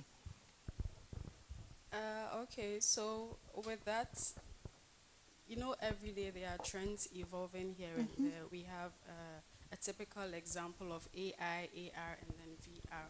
And as a graphic designer, it's really important that you stay up to date and be up to speed with these trends. So I believe this is how I've been able to, you know, still be in this space, and also theoretically still connecting and networking with people in my field, creative, like-minded people like me, sharing our works together, and you know, staying abreast with what's going on. So I believe that is how I've been able to still be in this space. Karis, what has motivated you all this while? What has motivated me? All right, so starting with how I decided to get into this field, right? So growing up, I grew up in a very art-centered family. My father himself is a graphic designer. Okay. Yes, and my mother also had a love for textiles and designing. So I grew up surrounded by art my whole life. And I knew that I wasn't so much like my mom, but I was more like my dad. When he sat down behind his monitor and he's designing, I'll be behind his chair, looking over his shoulder onto what he's doing and critiquing what he's doing, asking him about the colors, the shape, why did he do this, why did he do that. And then when I entered school, it was reversed. You will be behind me, looking over my shoulder, looking at what I've done, asking me, why do you use that color? Why that shape? What are you doing? Yeah, and then it made me feel like I'm becoming like him. Like I'm emulating my dad. He inspired me so much, seeing him do a work and then seeing him take it from monitor and then put it into like actual tactful items. He'll make keychains, he'll make brochures, he'll make posters. I'll be seeing him pasting them, I'll be watching him cutting them out, like seeing him take something from digital to physical. Was the whole process, seeing it in front of my eyes as a child, was very inspiring. And then now seeing that the roles had been reversed, him now critiquing me and then me now bringing my ideas to life through my homework assignments. I'll print things out, then I'll be holding it in my hands, and it's like I've created something. I feel, should I say, empowered. I feel like I've grown. And then when I entered into the industry, into the profession, what started to motivate me even more was seeing how people responded to my work. Okay. Yes. So the very first time I designed a banner for parables, it was used to promote their annual Announcer Live on Stage play. And it was just so surreal for me to like see my work actually being used professionally. When I saw it being printed out, and I saw it set up in the pull-up banner, it was like, I just felt so like, oh my gosh, wow, I'm actually a professional now. I've actually done something. I felt so good about myself. I took a picture of it and I sent it to my dad. That, oh, look at my first like official professional work that I've done to promote this event. That's also going to be like situated at the event, so people are going to see it as they're coming in. I just felt so very much actualized, self-actualized, and just seeing myself improve over the years as well has kept me going and kept me motivated to keep trying and to keep moving on in this field. Thank you. Afi, your inspiration. What has been your inspiration over the years? I think it's basically solving problems. Mm. That is it. That someone had low sales on her product, and then you do a design, and because of your design, the sales just shoot up. You take up a branding project for somebody. He just had an idea. I want to start a food business. And then you go behind your computer, you put elements of design together, and before you know it, there's a brand alive. That is an inspiration. As a lecturer, my inspiration is seeing the students come in, know nothing, and take them through months and years of teaching, and they come out excellent. They do so well. Sometimes they do better than us sometimes, and you see them on TV, you see them online, and you say like, oh, that was my student. Oh, I know this guy. You know, it's an inspiration. It's something that cannot be explained. Knowing that you saw someone start from a certain point, or you start a business or a brand at a certain point, and then now they are. Another inspiration for us designers is when you are walking down the street or on the road and you see your design up in the billboard.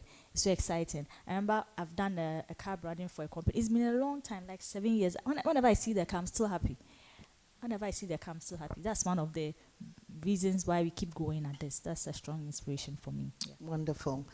Seeing that this space is male dominated, have you ever felt challenged by your gender in any way, and how did you deal with that? Oh, it's very challenging to be a female in the media or design space. It's really male dominated. But for me, I took it from this point. The guys know how to do the work. So why don't we learn from the guys? Why don't we not compete with them, but work with them? At the end of the day, the goal is to get the work done and to get it done well. Now, if I'm applying for a job as a female and a guy is applying, I shouldn't be just given the job because I'm a girl. I should be given the job because I'm a girl who can do the job. So wherever I found myself, I was always leaning towards the guys. The girls were also doing well. I mean, the ratio of ladies to men in the guys, if they were like 70, 30, but now it's reversed. We have more females in class now. So, and the guys are technically good. But I always tell the girls that there's something womanly about us they don't have. The process, the aesthetics, the form. The guys like to work, and they are gone. But women would like to sit down. Let's look at it this way. Let's mold it this way. So when we look at it carefully, the thing comes out and it comes out better for me. So I will go to the guys and learn their skills, which they are very good at, and then come back and add the female touch to it, and then take it a notch higher. So it is male dominated, I will not lie, even in the academia space, because in teaching of graphic design, there are more males than females, but we need to work with them together.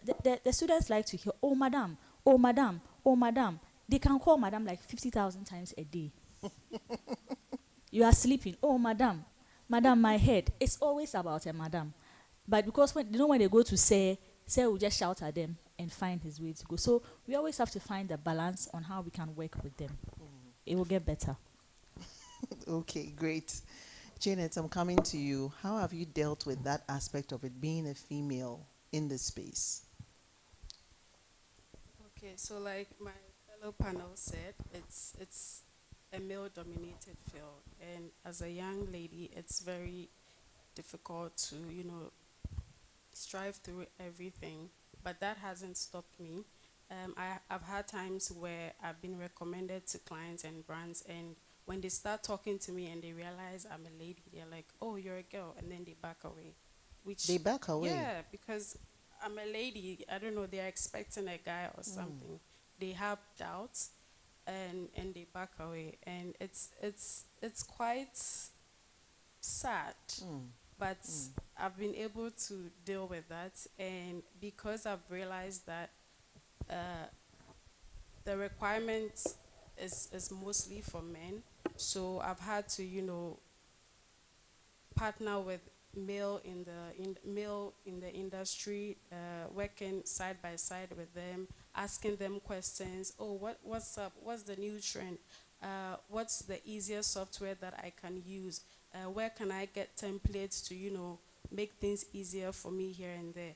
And so this is how I've been able to deal with that stereotype or that challenge. But even with that, it's still, because with all this, it has sort of made me develop an imposter syndrome where I belittle myself and underestimate myself because, first of all, I'm a lady, and that is a bit, wow, but God day. God day. You just just took my mind back to something that happened in my career in the year 2016 when I was asked to moderate the presidential elections. And I was supposed to be, it was a presidential elections and encounters with each of the presidential candidates. And that particular one, we had the current president, who was President John Dramani Mahama, coming into the studio. And I was expecting that my male colleague will be the lead anchor, and I'll be the, supporting anchor, sort of just doing the questions in the backdrop. And I was asked to be the lead anchor, and I struggled with it. So you're right about that. Sometimes because of how we are perceived, you have to come to terms with who you are, believe in yourself, and challenge yourself to it before you can get it done. And by the grace of God, I got it done, and I was the lead anchor for that. I didn't shy away from it. It took a lot of support and encouragement from others as well to be able to see myself in that role as the lead anchor. Let me just allow you to talk, Caris, now, and share with us also your experiences and how you've overcome them. Okay, so I would like to thank God that fortunately I haven't had much of a struggle when it comes to working hand in hand with my male colleagues. Right. So even when I was in school, some of the best students in my class were guys. They were dominating the 3D space, 2D space, design, typography, everything. And one of my close friends in class was a guy. He was very, very, very, very, very good. Excellent. And I was also good. Let's understand that I was also a good student. But I would go to him to learn more and to get new higher heights in my assignments. And I would learn from them, and then I would then use that to make my works even better.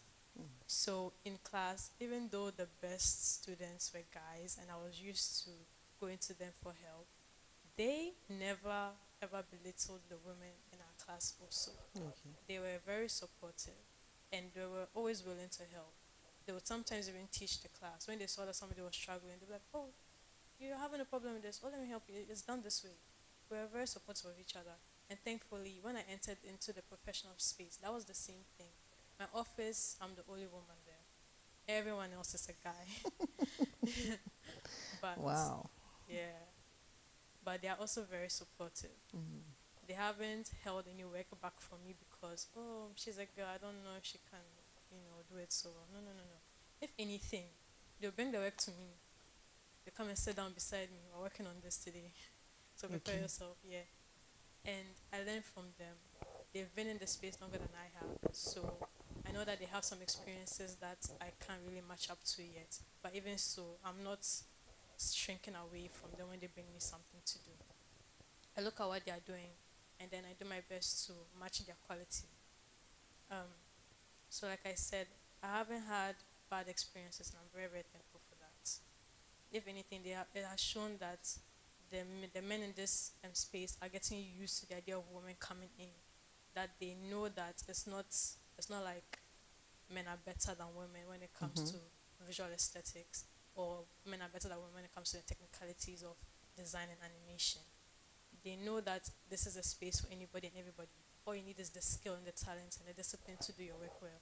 So it's a good thing that the men in this industry are beginning to see that everyone can do this, and they are there and they are willing to help you. So don't be afraid and don't shrink away. When you come into the space, you'll be welcomed. Don't let all of the bad stories and the bad experiences scare you away. It's not a one size fits all. Expect it though, but understand that it's getting better. Yes. Thanks so much. Let's put our hands together. So I'd like you all to give us a word of encouragement. What would be your word of encouragement to that girl who also sees herself loving arts, enjoying animation, and is wondering, can I really go into this space? Maybe she's seen a lot of guys in that space and she's wondering, can I go into this space? What would be your word of encouragement to her? Let me start with you, Afi. I would advise that go for it. It's not hard. You can do it. You can do all you want to do. And then get the education that you need, formal, informal. You cannot do without it. You need to get the education to empower you to be able to get to where you want to get to. It's very important. And there's one thing I tell my students: no man is an island. No. So don't sit in a corner and think that I can conquer the world alone. Let's learn to collaborate. If you don't know how to do something, speak to somebody. The person can be a guy, the person can be a lady, but speak to somebody to help you do what you have to do. And then you collaborate and you go further. And the ladies, let's learn to help each other come up. Sometimes we are even harder on our fellow ladies than other people. It's not the best for us because we are also trying to get into the space that will benefit all of us. So let's encourage one another. Let's collaborate. When challenges or opportunities come, like they say, go for it. Sometimes most of us will not find our space in a clear-cut manner. The journey might not be linear for you. Yours might be zigzag. For somebody, it's linear. So when you get the opportunity, do it.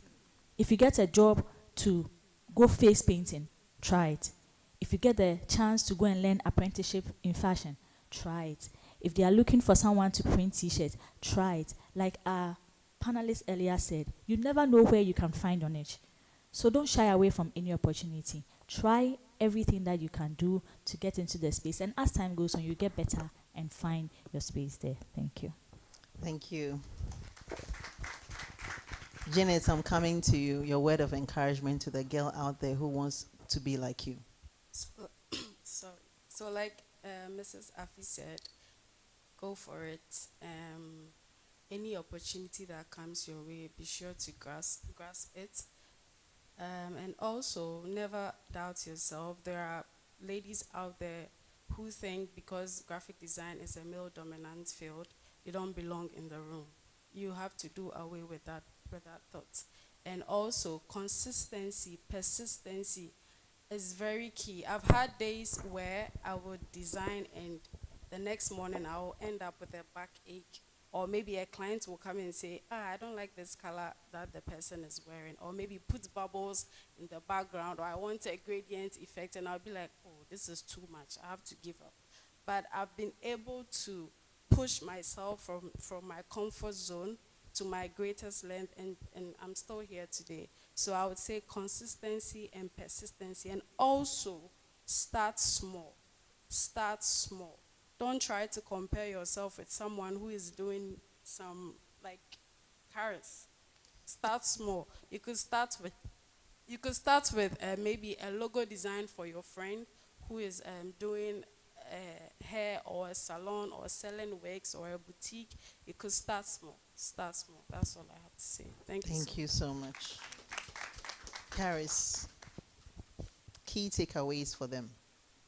Okay, so I guess it's the same thing as we've all been saying here. This field is dominated by men, yes, but don't even think about that. Forget about who's dominating the field. Do you want to do this? Yes. No. Yes. Then go ahead. Do it. You can start, as she said, you can start small. You don't even have to design a logo. Graphic design is more than just designing logos. You can do branding. You can design brochures for a made-up event, for a made-up company. You can just, you can even go into concepts. You can just decide that you like your neighborhood. You want to design a neighborhood map. Then you just design it and post it online. Just do anything that you want to do. Do what you like. And then just go for it and put yourself out there. And for animation, I'll speak for animation. For animation, animation is a very, very young field in Ghana, which means that it is very ripe for the taking. That means you can easily make your mark right now. Right now, there aren't many established giants. So right now, if you want to put yourself as like as a founder of something, or you want to make yourself part of the history books down the line, animation is where you should go to, because right now it is an open space. It's like battle royale. Right now, I can say winner takes all, and it's many little animation companies that are starting up and starting to tell stories, not just in the informating or educational field, but stories for story's sake, stories for entertainment's sake. That's where we're at right now. So if you want to dominate somewhere, go into animation. And also, yeah, just go for it. Don't be scared. Everybody is really waiting for you, actually. Everybody is excited for women to come into the field and just take it over. So that's what I have to say for you. Go for it. Sorry, So don't I'd be like scared. Go for it. Take I'd like over. to add on. So aside formal education, there are informal ways where you can also learn graphic design. We have YouTube University. We all have mobile phones. We have internet. You can just go on YouTube, how to do this, how to do that. We also have Coursera. We have Allison. These are platforms that you can, start learning graphic design without having to enter into a classroom. I mean, that is important, of course, but this is also a side something that you can add on. There are also initiative groups, female women in STEM who organize graphic designing classes here and there. You could also join in. And as part of the Ghana Creators Festival, as a co-founder, I've partnered with some of the boards to organize female masterclass for young ladies who want to venture into social media and graphic designing. So this year we are having our 4th annual event. Is in October this month. That's next 2 weeks. So if any lady here wants to be a part of it, see me. Thank you. Thank you. This is a good time to register. We'll take some questions. I want questions. Let me see the hands. Okay, there's a hand there. If we can have somebody just grab the microphone, one of the microphones, and thank you so much. We are live on Ghana Broadcasting Corporation Facebook platform and also on YouTube. This is Africa's Girl Child Dialogue Series. Ready for your question? Please, my question for Miss Ezifa. Please, is it disadvantage for a girl child to be put in a field by her parents where she don't want to be? All right, please kindly answer. Okay, of course, nobody wants to do what they don't like. I will not advise, or I will not say anybody should be put where they don't want to be. Your question has drawn my attention to one student who said that, parents should leave children to do what they want to do. We should leave children to do what they want to do. We cannot just leave you to do what you want to do, because sometimes there's a proverb that says that what the elderly can see sitting, you cannot see standing. I don't endorse forcing anyone to do anything. Experience and over the years it's shown that it never helped anybody. Some people wanted to be DJs, they ended up in the bank and they had to come back to be DJs and all that. But sometimes, in as much as you know what you want to do, sometimes listen to what the parents or the adults have to say. Sometimes they have some hindsight that we don't have.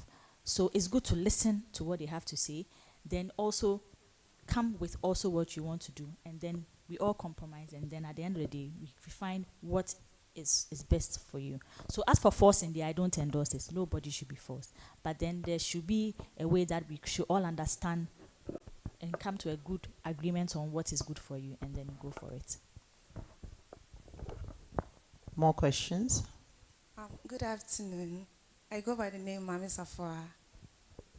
My question is, since Auntie Seriam said there's no media without showbiz, and I have seen a lot of guys doing this hyping thing, like Kojo Manuel. And as a lady, I said that I would be the first lady to be a hype lady in Ghana. And I have started in my school, which is GH Media Schools. And the results that I'm getting is very massive. So I want to ask all of you that how can I use this hyping thing to impact society? And how can I also use animation or graphic design to impact nation as a whole? Thank you. Thank you. Anyone would like to take? Okay, that? so I don't think being the first hype woman is a bad thing. All the hype people I've seen are guys, so I'll say go for it. You can do it as long as you are not breaching any societal rules when it comes to the hyping. Yes, and then now we are not even moving there. We are there already in the digital space. Media, we are now in the digital space. The digital space is so big that if you think there's information, we've not even filled 0.01% of the space. There's so much space for everybody. So I'll ask that you take advantage of it. Yes, there's TikTok, the Snapchat, the Instagram is there, but creating content like any other person and using it for fun will not help you. And that is where the graphic design and the animation comes.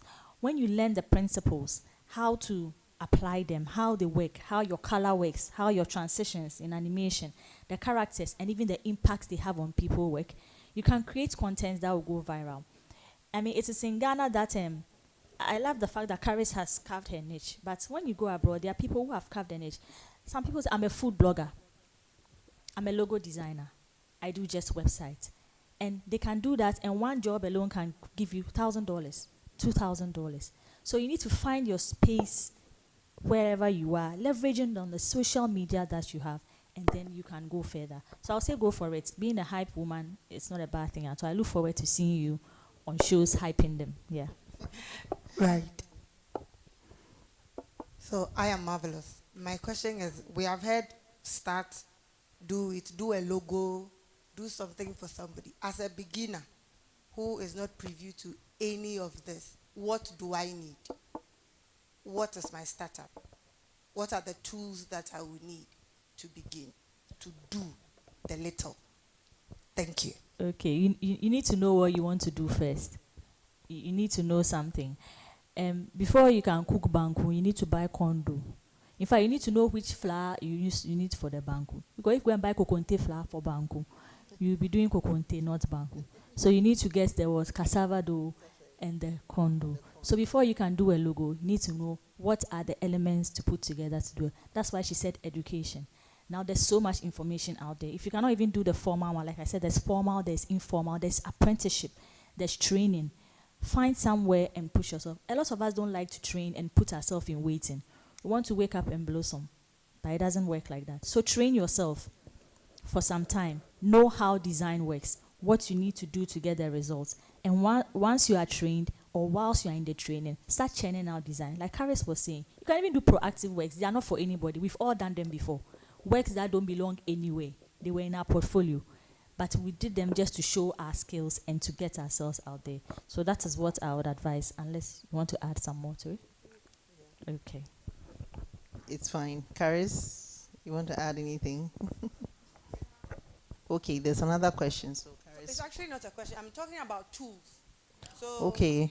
Exactly. So I'm talking about tools that you will need as a novice in this sector. Okay. You see, tools are controlled by people. You can only use a tool when you know what the tool is for and how it's used. So, for instance, we use the Adobe Suite for designing, Illustrator, Photoshop, InDesign, Lightroom. Nowadays, there's Canva, there's Figma, there's CapCut. All these things are tools that are used for design. But I always say that if you don't know how to do the design or how to use the tool, you just be churning out works that don't do it well. So you need to know how to do the work. If I give you fabric as a fashion designer, you don't know how to cut. You don't know how to create pattern. You don't know how to join. You don't know your hemming. You don't know your seams. you can't create anything out of it. Please, you get it. I could buy you 5 industrial machines. I could buy you 10 knitting machines. If you don't know how to use it, you will not be doing or making the best out of it. So the tools are endless, but then you need to know the principles and the way to use the tools to get the best out of them. And that is what you can get only by what? Training and learning. Yeah. So you're focusing on training there. It's important Very, to get very training important. in graphics designing Very, if very you want to go into it. Yes, please. Any other questions? Our team on the right. Our team on the right. We will not let you go today if you don't ask questions. How many of us were on TikTok this morning? No, you don't want to. Okay, all right. Thank you so much, ladies. It's been a very exciting session having you, knowing that animators and designers don't talk much. You've done well by engaging us. Thanks so much. So we're going to say thank you to our panelists. We had Karis Techimenson, graphic designer, digital illustrator, and animator at Parables Animation Studios. We had Janet Ajua also, graphic designer, entrepreneur, and digital advisor as well. And we also had Afi Jifa Atta, lecturer, graphic design, University for Professional Studies, Accra. We'll take a break. We'll be right back. Stay with us.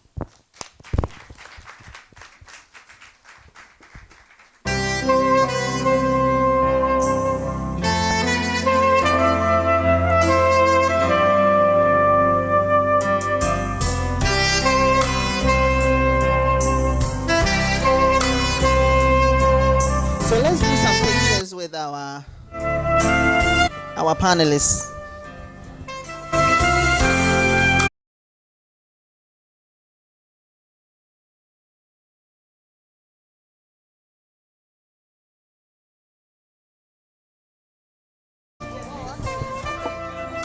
All the way.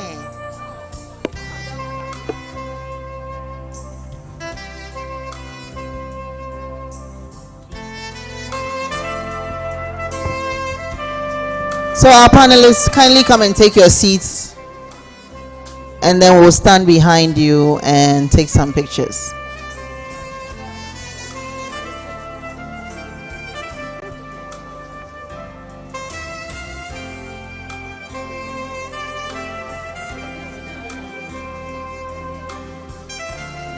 Please don't swallow our panelists' apple. The way you have swallowed Karis over there, I think you should have to go back. I think you would have to go back. Yes.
You have just joined us. This is Africa's Girl Child Dialogue series. And this year, the theme is on exploring career opportunities in the media industry.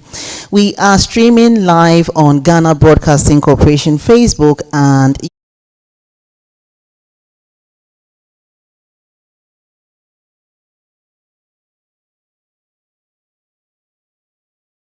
Africa Regional Office. We're moving into another panel session in our final for the day. This is in the area of advertising, marketing, and public relations, and we have three panelists. Our first panelist is a communications manager for Total Energies Ghana PLC. She holds a BSc in petroleum engineering from KNUST and an MBA in petroleum economics and finance from Coventry University, UK. She also has several professional certificates in occupational health and safety, entrepreneurship, and innovation.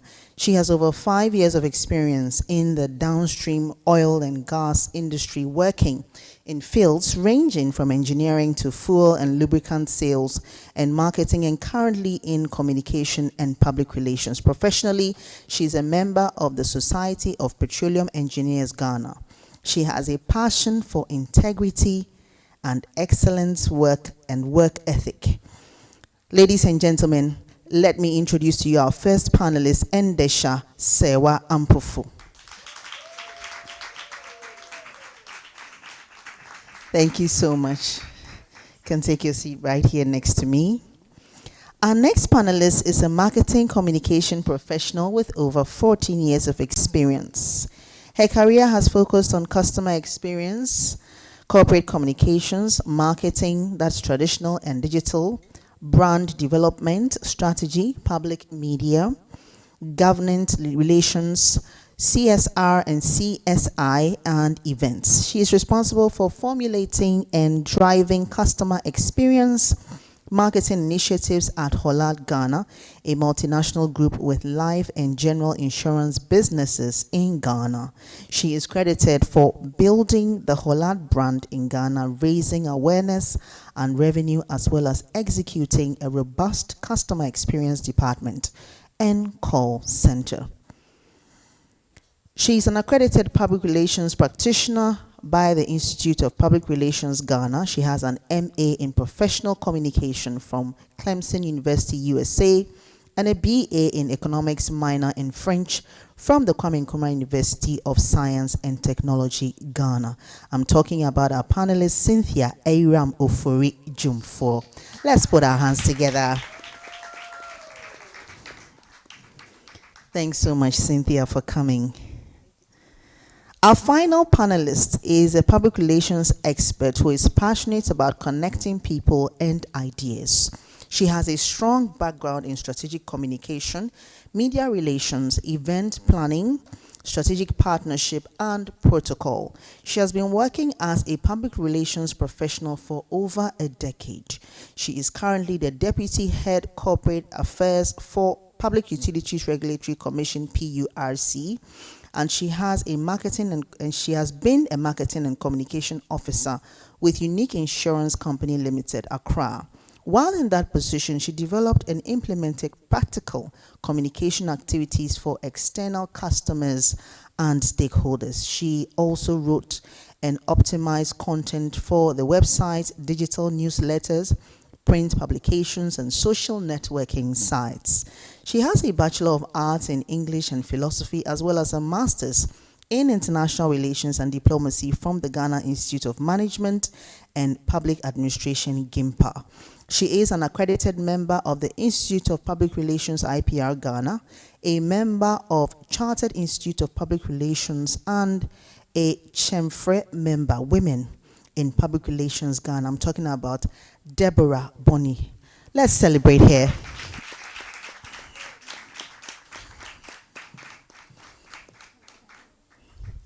Thanks so much for having all of you, our final panelists. We can't wait to hear how your journey started. I'll begin this time from my immediate left, from Endesha. Tell us, how did your journey in this industry begin? Have you always been interested in it? Wow, thank you very much. Where do I start? Because I'm an engineer, so Um, when I entered school, high school, I wanted to be a doctor actually. So Okay. typically I did science, and then when we were doing the um, choosing of our schools, I didn't find human biology. So my dad said, okay, oil has come to Ghana, so why don't you do petroleum engineering? And I said, okay, let me just go ahead and do it. So in my mind, when I'm done with school, I'm going on the rig, I'm going to be working with machines, things like that. But I always had a knack for public speaking. I was very good at writing. I had a penchant for spotting editorial mistakes. So I'd be reading newspapers and I find errors and things like that. So my dad said, "But why are you doing engineering? You should have done law or something like that." So I was like, no. But I thought he pushed you there. Exactly. So after school, we did national service. I did it with Total Energies. And then I just got into the system. I was with the maintenance team. But then I always admired the communications department because it looks so creative. And I'm thinking, do I want to work with machines all my life? Like, I like the creative aspects of life. I like the meeting of people, working with media, working with words, creating things. And so there's something that we do in our company where you have to speak with your talents developer on a career plan. And I said, I want to be in communications one of these days. And so fast forward, I went through engineering, I did a bit of marketing, and then the position opened up that I could do communication. I said, why not? I'm an engineer, I don't have much of a background in communications, but I think I can learn. And I had to learn a lot. And I think that it has been really inspirational for me because I veered totally from my original field of study, but I think that my engineering background and the things that I learned from that also shaped me with a certain eye, so that even though I'm creative, I can still say, no, this thing has to be this way, has to be exact. You can't just be creative all over the place. And I think that's where my journey led me to. So the technical aspect of me and the creative side of my brain meshed together, and here I am today. Did it feel like you had to sort of reinvent yourself to get into that creative space? Not really. In a way, yes, but because I always had a knack for it, it just came to me naturally. Yes, I did have to do a lot of learning. I had to do a lot of reading. I had to understand some terms in the space, media relations, public relations, things like that. But because it came to me naturally, I just flowed into it. It wasn't something that I struggled to do. And I think that's very important. Even if you're studying something in school right now, but you have a knack for something else, don't be afraid to just flow into that. You naturally find yourself gravitating towards that anyway, and with a bit of formal education or learning, you will do very well at it. Thank you. I'm coming to you, Cynthia. How did you get into the field yourself? So I like to say by accident as well. Okay. I see myself as a prime example of someone who didn't know what she was doing with her life, but ended up somewhere. And I find that whenever I tell the story of how I got into this field, I think it's really important for young people to know that it's okay if you're in high school or you are in uni and you're not quite sure where you fit in, because I was that person.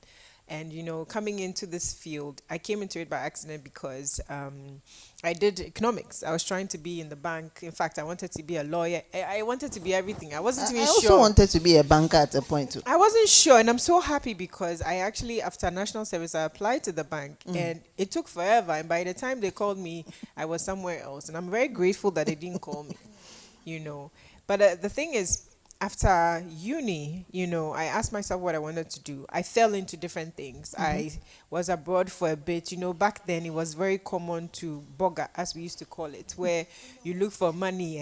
You look for It's money. still common now. It's still common. I hear nowadays they don't go because, no, but you see the Japa here, they don't come back. But this one, you bugger, you look for money to buy tickets. You go and beg your auntie, you stay with your auntie, then you go and work, in school. Then you come back, you have some small money. You can use the money to do things. And, in that time, I had done a lot of different jobs. By the time I finished school, I went back thinking, let me see if I can, do the proper buggering thing. But it didn't work out, and I said, you know what, I'm coming back home. So I came back home and I did my national service at the Ministry of Communications. I was posted there.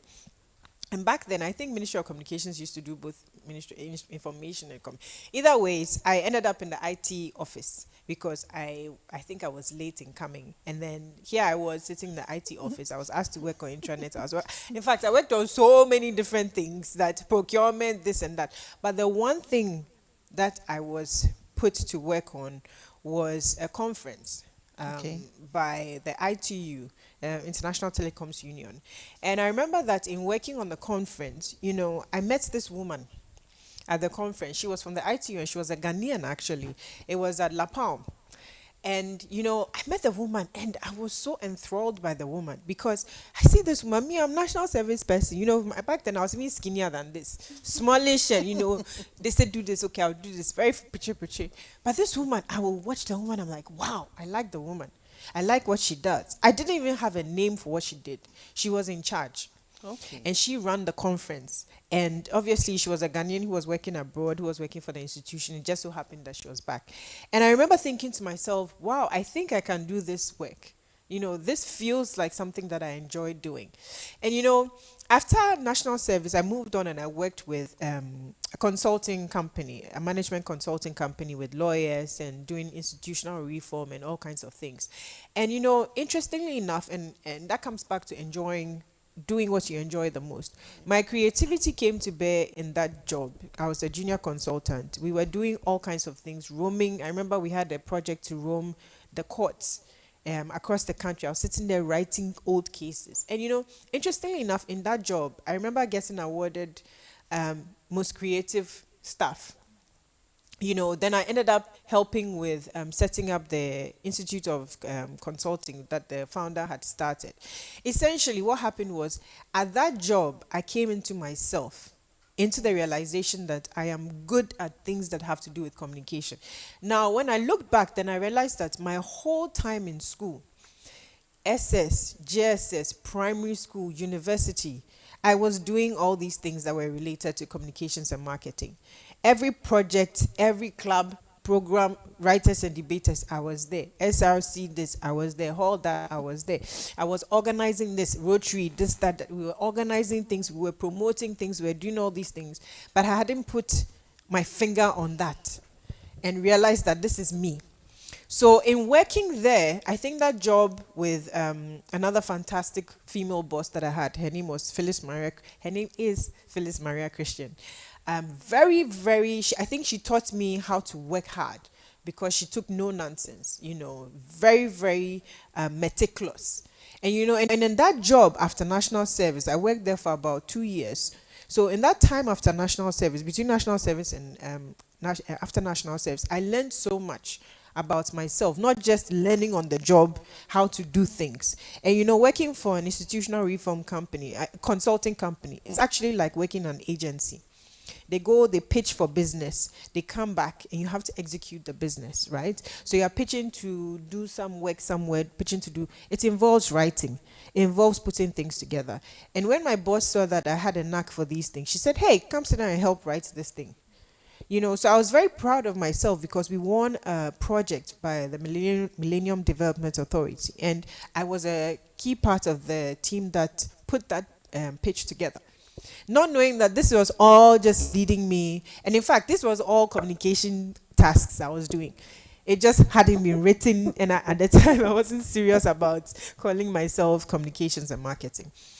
But when the time came and I said, I want to do my master's, I had to sit down and do some thinking, introspection. And in that process, I came to the realization that this is actually what I enjoy doing. This is what I have been doing. Let me formalize it. So that's how come I officially ended up doing communication. So I applied to schools, all of that. And then I got an assistantship, which is essentially you work for the school pays your school fees. So I was teaching. So that's how I ended up coming in and I was teaching undergrads communications. So that essentially was how my official communications career took off. But I had been doing it for a long time because I had been organizing so many programs that if you asked me, when I was doing my national service and organizing that and working with a lady, it wasn't something that was new to me, which is why I worked really well with her. Also, which is why this woman was so key in my life at the time. And of course, I don't even remember her name. I don't even think I can recognize her if I see her today. But she left such a strong mark. It's like she helped me to see that this is who I am. And that's how come I ended up in this field, and in America taking advantage of opportunities, working. I worked all the time. During when you do grad school, you have the day free. Your class is in the evening, so you can work. So I worked in an agency. I worked in a school office. I was teaching. I was doing that. I was picking up skills. And the beautiful thing about our field is that the more exposure you have and the more experiences you have, the better you are as a practitioner. And back then, I don't think I really realized it. It just kind of happened. I just sort of followed my gut and it worked out. And that's how come, I've moved on. I mean, I've had many different experiences. When I was coming along, I remember I went for an interview one time and somebody said, "Why do you have so many different experiences?" I mean, I don't trust you. And the interesting thing is nowadays it's normal, but back then it's like, oh, you work there small, you work there small, and I'm like, oh, some of the jobs too, I did a lot of galamsey, but in the good sense, not the bad one, as in the side jobs. And I think all of that just ended up making me who I am today. And in going into positions, being very scared, knowing that I don't necessarily know it all, but being open to the experience. Maybe that curiosity as well was also part of it, because I am naturally a very curious person. I like to explore. Oh, what's going on? That's why I said I was pretty. Anything in school that they are doing, I want to do some. I want to find out. And it's back then you think it's a bad thing, but you grew up and you realize that it's that curiosity. If you use it well, it would help you. Which is why it's exactly spot on. You followed what you were good at. And it's the same story for me, even though I didn't intend to start out that way. Long answer, but I'm ready for the responses because I know I'm dealing with communication people and PR people, so I know. So now to you, how did you get into this field? I wanted to be an air hostess. Yes, so I'll be working in a certain way, even though I haven't seen an aeroplane, but watched on TV, a neighbor's TV. Those days, you have to peep through somebody's window to have a glimpse of what is being shown on somebody's TV. So I wanted to be an air hostess. So back then, I'll be working in a certain way because they walk so smart, they are slim, and they have tucked in their shirt and all that. Fast forward, I went to the SHS. I read English, I read literature. It's okay. So what's in there for me? After senior high, I went to the Ghana Aviation School to pick a form. We went there and the front desk officer said, when you are done with this 6 months, 3 months course, you would have to sit till an airline calls you. And I don't think you want to sit down for an airline. Sometimes it takes 5 years before. And so I went with my big brother. I said, okay, let's try GIJ. Let's pick a form at GIJ and see what will happen. I picked a form at GIJ. I picked University of Ghana. Fortunately, I got admissions at University of Ghana. 2 months into the course, GIJ, I got admission. I had already paid my school fees, which I suffered to get. And so I have to do my English, philosophy, history at University of Ghana. I loved watching Barbara Sam. So I was like, okay, if I wasn't able to do this air hostess thing, let me just veer to journalism. And so I'll be watching Barbara Gazy, the way she's seated, calm, demure, in her GTP. She wouldn't even move her hands. It's like, wow. And so I'll just watch her. I'll pick an old graphic and try reading, but not ENFA. And so level 300, before vacation, I went to the counseling department. I told them that this is what I want to do. They gave me a letter. I brought it to GBC radio. Wow. I was picked. I was the first person to come in as an intern. Wow. I had Telma Taki, Boss Ram, and the others there. They were guiding me. And I didn't know you have to wake up at dawn and come to work and read the news at 6 a.m. And so you'll be sleeping and the driver will be on it. And you'll be just left at home and they say, oh, you're being baptized into the, the system. And so we managed. I went back to school. I said, no, I want to know what goes on, how to make news, how do they do it, how is it done? And so fortunately, National Service, I was posted to GTV Newsroom. And so that is where everything started. And so Titi Anepe was my editor, Gifty Auntie, Barbara Gazy, Ebenezer Mpabi, they were all there, they were very supportive. And I was the first national service person to cover President at Mills. I was like, whoa, I have arrived. And I saw my story. It was reported by Deborah Mensah. My brother was calling me. Everybody was calling me. I was like, hey, I have arrived. But during that national service period, when we go and cover stories, we see the institutions, they come with their PR person. They are educating people about a product, what they are doing, and they are very important. And after the news, we want your story, we want your media kit, we want to do a story. How do you want us to do? I was like, hey, these people are very important. Yes, because when you go to this person, so see a PR. When you go to this person, see a PR. And for some time, for the assignment I covered, it always go to a PR, go to a PR, go to a PR. So after national service, from national service, after national service, I didn't get employment. And so I had to sit home for some time. It's okay. If I get this PR job, I would love to do. Even though I have no knowledge, I have nothing about it. Fortunately, I got to start from afresh. I got a job, a PR job, entry level. I learned on the job. However, as she said, I got education. I enrolled at Institute of Public Relations. I started the professional course, and now I am an accredited member. I am a member of Women in PR. We socialize, we network. Cynthia is a big lady, you see. So we have learned from our colleagues. If there is anything that you do not understand or your institution normally don't do, you call on your senior colleagues. They have done it before, and so they will guide you. Debbie, do it this way, do it that way. And at the end of the day, it becomes so beautiful, and you get all the applause. Meanwhile, the big ladies out there supported you. What I liked about what you said was the people who look so important. See our PR, see our PR. I'm coming back to you, Endesha. Tell us some of the high moments in your job, the exciting moments, and what were they like? What was the experiences like? Wow, the exciting moments. The French embassy is doing a program. They invite your company. You have to, set up a booth or a stand. You get to speak to the big shots, exchange cards. Then they know your name. They're like, oh, Andesha. Like, oh, wow, you know my name?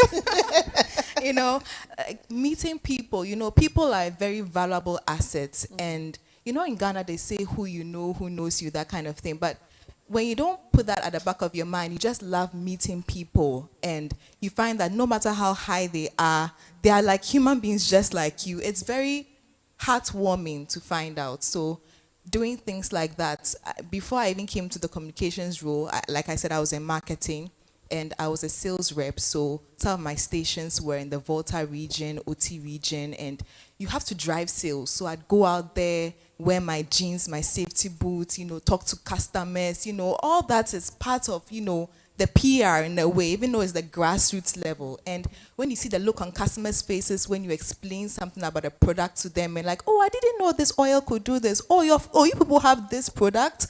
Then it's like, oh, wow. So I'm actually making an impact. So I feel like the impacts that you make on the bottom line and then working with people as well, getting to know people in high places, mid places, people at your level, it's all very enlightening for me. I think that another thing is the creative process. When I put something together, when I draft something together with my team and we execute it and it goes fairly well, because you can't always have an event going perfectly well. But when you finish and you're done and you sit down in the evening like, whew, okay, we are done. And then the feedback comes the following day. Hey, that was such a great program. You guys did so well. This thing. Oh, then you're like, this weekend is going to be a good weekend because I did well. So I think these three things, going through the creative process with your team, executing it, meeting people from every walk of life, from the market woman that you're selling something to, and she's so happy that she's finally found a product that works for her. And then also, getting through the technical process and understanding what you're doing. All that ties together to make it a very heartwarming and very lovely job. All right, thank you. I'll come to you, Cynthia. Let me say your successes, those moments where you've really sat down and said, I really chose the right job. What are some of those moments you can share with us? I think most recently, because Holland is pretty much my life right now. Um, I think in the last 5 years that I've worked at Holland, the most exciting thing hasn't been the fancy awards or whatnot. No, it's actually moments like going to some random place and then somebody see maybe my pop socket or something and be like, "Oh, Holland for." For me, it's an indication that the work I have done actually made a difference, because the company, we literally had to do brand building, at a point where when the company took over Metropolitan Insurance, people didn't know who Holland was.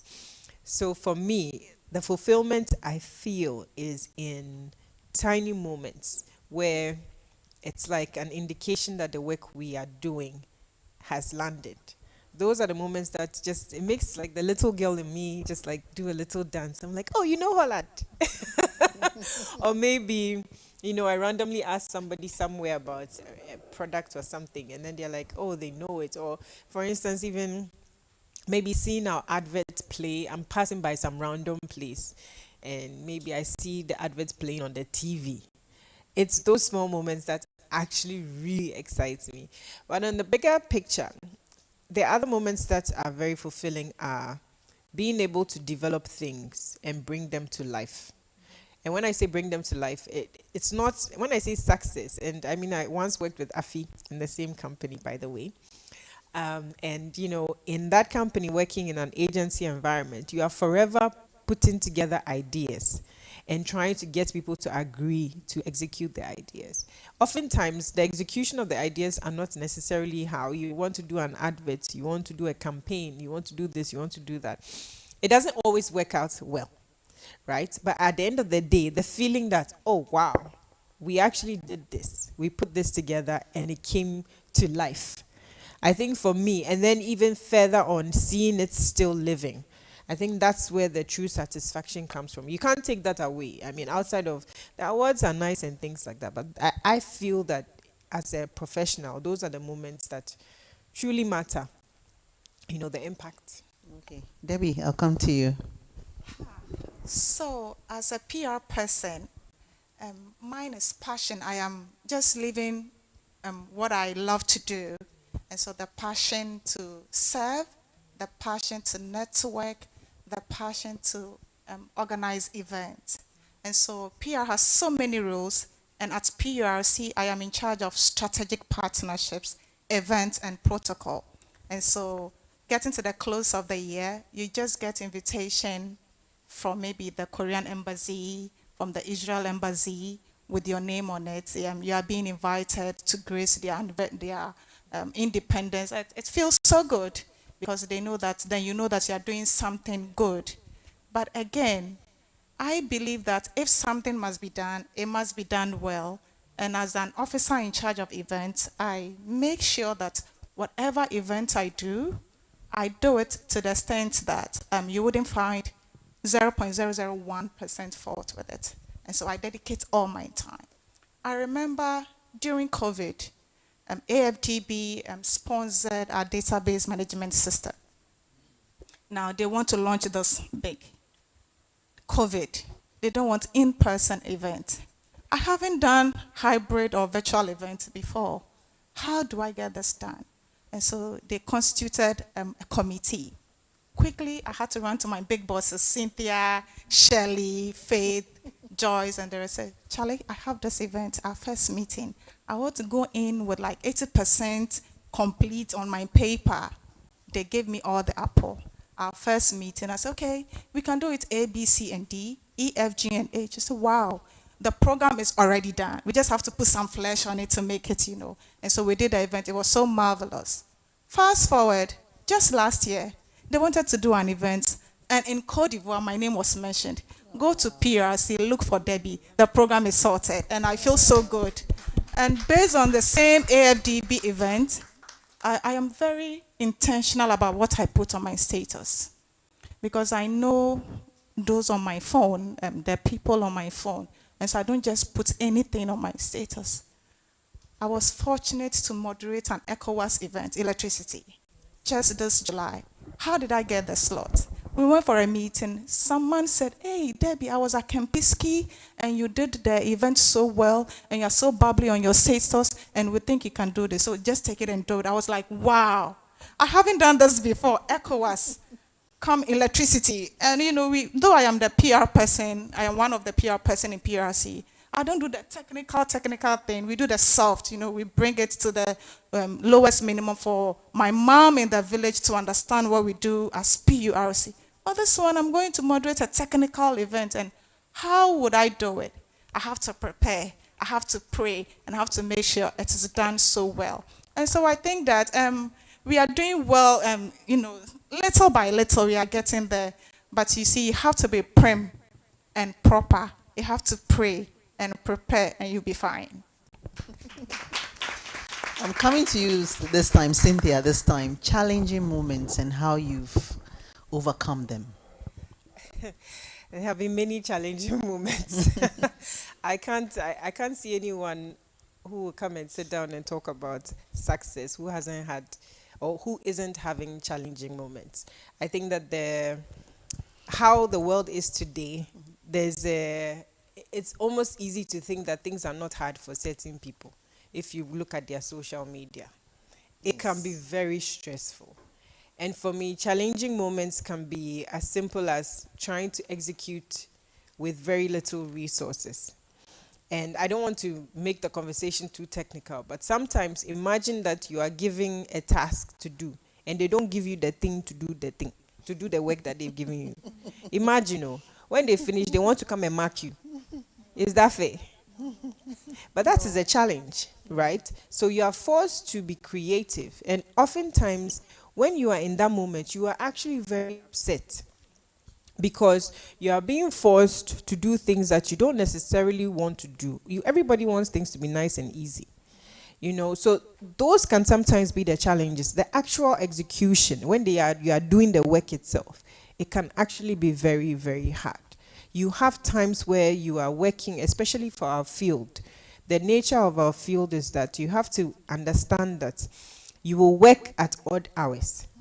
So you have to understand that sometimes you have to work on the weekends. Sometimes you have to stay late to work. If you don't like working, this is not a job for you. This is not a field for you. It looks beautiful from outside. Advertising, we are doing adverts, we are making this, we are marketing, we are selling. PR, we are talking on behalf of the company. We dress up and we look nice. What you're not seeing is the actual hard work. They're staying up late. You think they're staying up late is only for school. Then you come out of school and you're dead. They've paid you, so now, you will drink coffee and sit down and finish the work because you don't want to disappoint. And it can be challenging. Those are the realities of working. But like I said, the fulfillment is seeing that the thing has worked out. But that challenge in the moment is difficult. And our job as people in the communications and marketing field is also to bring people together to do things. And that can also be challenging because human beings are challenging in themselves. Different personalities, different interests. And so sometimes you have to become even a conflict, resolution expert. Otherwise, your thing will not work. You have to understand people. And, you think that as you go and you get more experience, it gets easier. But interestingly enough, it does not. It actually does not. Then there's the other challenge of how you see yourself. And I want to say that because for young women out there who are trying to figure themselves out, sometimes you put pressure on yourself, and if you're not careful, you put too much pressure on yourself. And I'm saying that because I've been there, where you think that, as for this one, I have to be here by this time. I have to do this by this time. I have to do that by this time.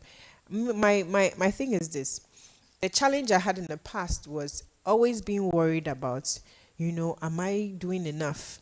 What can I do? I also want to be somebody, this job, will I get seniority?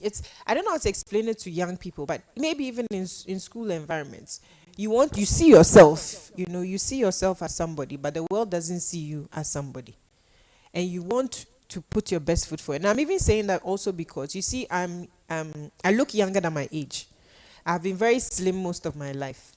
So imagine that even when I was a boss and I had a team, I will go to meetings and they talk to my team members. When they look at me, they think I'm the national service girl following the team. I'm serious.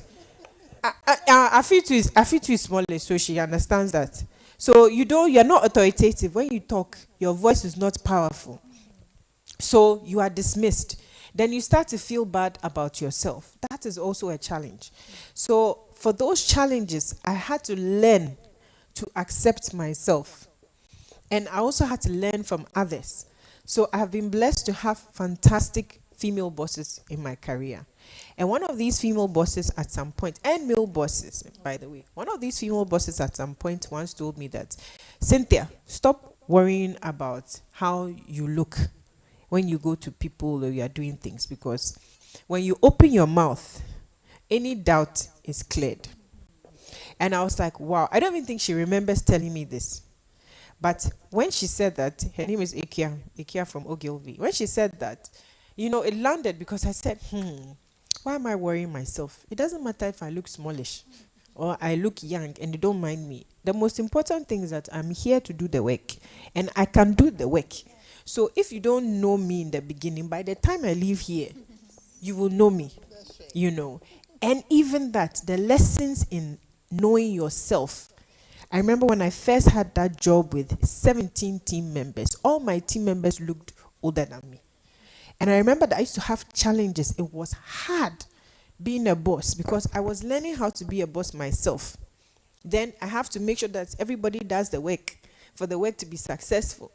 Then I have to make sure that the team members are not always angry with me because I'm very annoying. Every small thing I'm coming, oh, how far? Have we finished? And people don't like that. And because, especially when I came from America, I had that American behavior. Everything has to be. So I didn't understand anything, And I'm better now.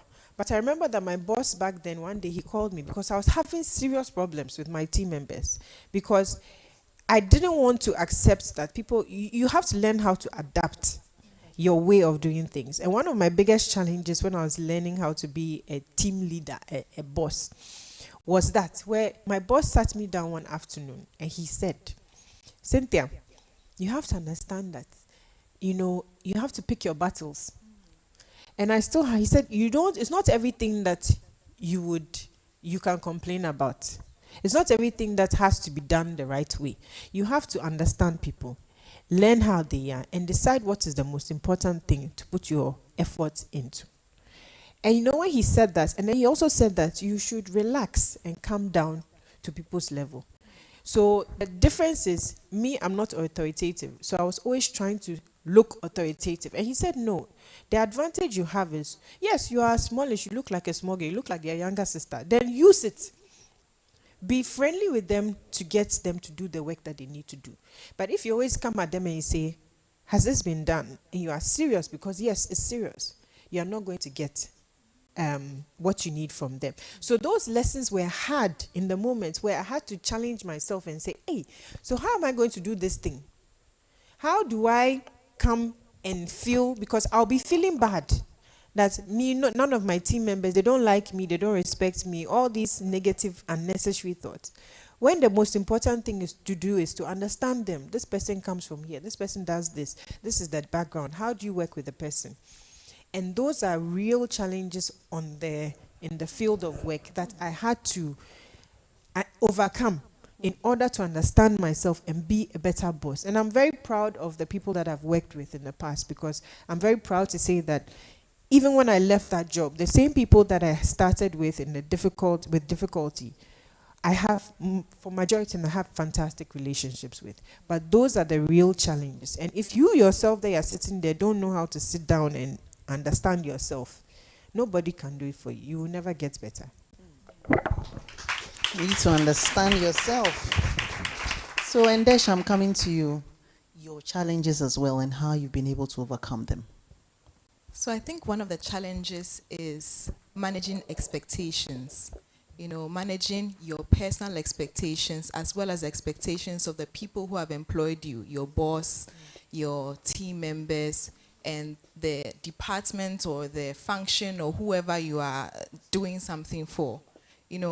when you are a perfectionist or when you are somebody who likes things to go a particular way and it's not going that particular way, and you have to do some kind of damage control, you can, like, you want to tear out your hair because how you wanted the thing to go is not how the thing is going.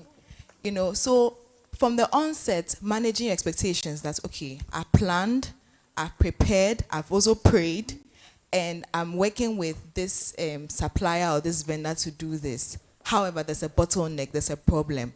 Calm down, take a step back. What can we do to solve the problem? You know, that is when now you now find yourself pulling out from everything within you, how to stay calm, how to think on your feet, how to get solutions to the problem that has come. If you don't learn to manage your expectations, you always feel like you're a failure because, like I said earlier, you might not always get everything going perfectly well because, I mean, we live in a society where not everything goes perfectly well. You plan for this thing, and on that day, the microphone that was supposed to be working is suddenly not working. And the light is not flickering like it's supposed to. And the smoke machine is not bringing smoke, it's bringing something else. You know, and you plan everything down to the T. How do you manage that? You have to now be calm and then find a way to be self-controlled and then just say, okay, let's improvise. Let's find a solution. I think that is one of the main challenges. Another one is creative block. You're supposed to draft something, maybe it's a brief or it's a speech, or put together a creative process, and it's like your mind is not working with you. That day your brain said, I'm asleep. I'm not awake with you this morning. And you know, you have a lot of AI tools at your disposal that can give you ideas, but me, I can tell sometimes when a speech is made by ChatGPT and when it's made by a human being, because there's a certain human touch that comes to something that is written as compared to when you just put in the prompt in the AI tool and just gives you a speech and it's drafted. So sometimes when you're working and nothing is coming to mind, and some of you here are maybe animators, you're doing graphic design, I'm sure you face that situation where maybe you want a certain thing to come out, but your brain is just not working with you that day. I mean, on those days, I just take a walk in nature. It's just time for me to reset. Like, just stop whatever you're doing, go out, take a walk, pray, talk to God about it. And when you come back and you settle down, you find that that's what you are looking for, you actually get it. I mean, we have used a lot of tools with our work to enhance our creative process, but nothing beats the imagination of the human mind. Nothing beats that thing that came from you yourself that nobody has done before. No AI tool or something has done before. And when it comes out and it's so beautiful, but they don't know what you went through to get that thing that they are seeing now. So those two main challenges, managing your expectations, how to stay calm under pressure, because there's pressure in the job. Like, there's so much pressure. The expectations are high because sometimes you're dealing with high level, you know, organizations. Like, she's done moderation for ECOWAS. I mean, imagine she's planned and prepared, then she goes then and something is not, you know, working well. You know, how to stay calm under pressure, how to put yourself together. And at the end of the day, if it didn't go well, it's not life or death. Nobody's going to chop your head off. You will not die. The following day will come and you pick yourself up and you move on. Deborah, I'm coming to you. I have been in the public sector for about 13 years, and I know how it feels to be in the public sector. And as a young woman who had just finished university, done her national service, then public sector, you get pregnant, you go, you come back, there's somebody on top of you. The corporate politics, the bureaucracies. But one thing I have, just like they said, the impact. You have to know yourself. And so I know myself. I know what I am capable of. Imagine you start a job with 2 other male, same day, same level. 10 years later, they are 2 steps ahead of you. Yeah, because you got pregnant, you got some pregnant, you know, whatever comes with pregnancy. You go back 3 months, 9 months, you're closing at 3, you're coming at 9. Your impact is not felt. But as a person, you have to say, what do you want? I have a mother, an almost 80 years mother to take care of. I have 3 kids to give them soft life. And so I didn't give up. Even though you are 2 steps ahead, it's your impact being felt. And that is me. Wherever I go, I make sure that I leave some mark. And whatever you are doing, do it so well that if you are not there, they will know that, no, this one, Debbie didn't sweep here. I will sweep it in such a way that whoever comes in now, where they've been a prior. And so that is me. If I am still in the public sector, there is corporate politics, there are bureaucracies. And for me, I came to work to get knowledge, to impact, and get the money. And so that is exactly what I do. Until I get another opportunity, until things change, money need there, I have to get it. Because soft life there, we all they like it. You are not born for a hard life. No. So you see, it is through hard work. Oh, the soft life is through hard work. Briefly, just a word for the girls as we wrap up on this conversation. Let me start with you, Deborah. I feel that you can do it. If I have been able to do it, then you, dear, you have the opportunity to even be in here. I didn't get such an opportunity. Maybe because of where I lived, my environment, I wasn't exposed to these things, even until university. And so for me to even get the invitation to sit here and tell you what I have been through is an advantage to you. Now you are maybe 30% knowledge richer than your colleague who didn't even get the notification that today there is an event. You have learned so many things from the first, second, and the third session. You have arrived. You can do it. Just believe in yourself. Just give yourself some time. Do not look at other people because, you know, you will be distracted. What do you want in 5, 10, 15 years? Where do you want to be? Just go one day at a time. You'll fall. Just get up, continue, and you'll survive. Cynthia? So I just want to add that there are things that nobody can take away from you. Experience is one of them. Exposure. So as you are here, all of you here have a much better opportunity than any of us here when we started. You know, there's a saying, the world is your oyster, right? I don't know if you've heard it before, but essentially you have the world in your finger, in your hand palm. Now, what I want you to know is this. The world is more open now than it has ever been in the history of mankind. Up until now, it was almost impossible for someone to sit in literally a village, Fanchiniko or something, and work for a company in Sweden. Today, that is possible.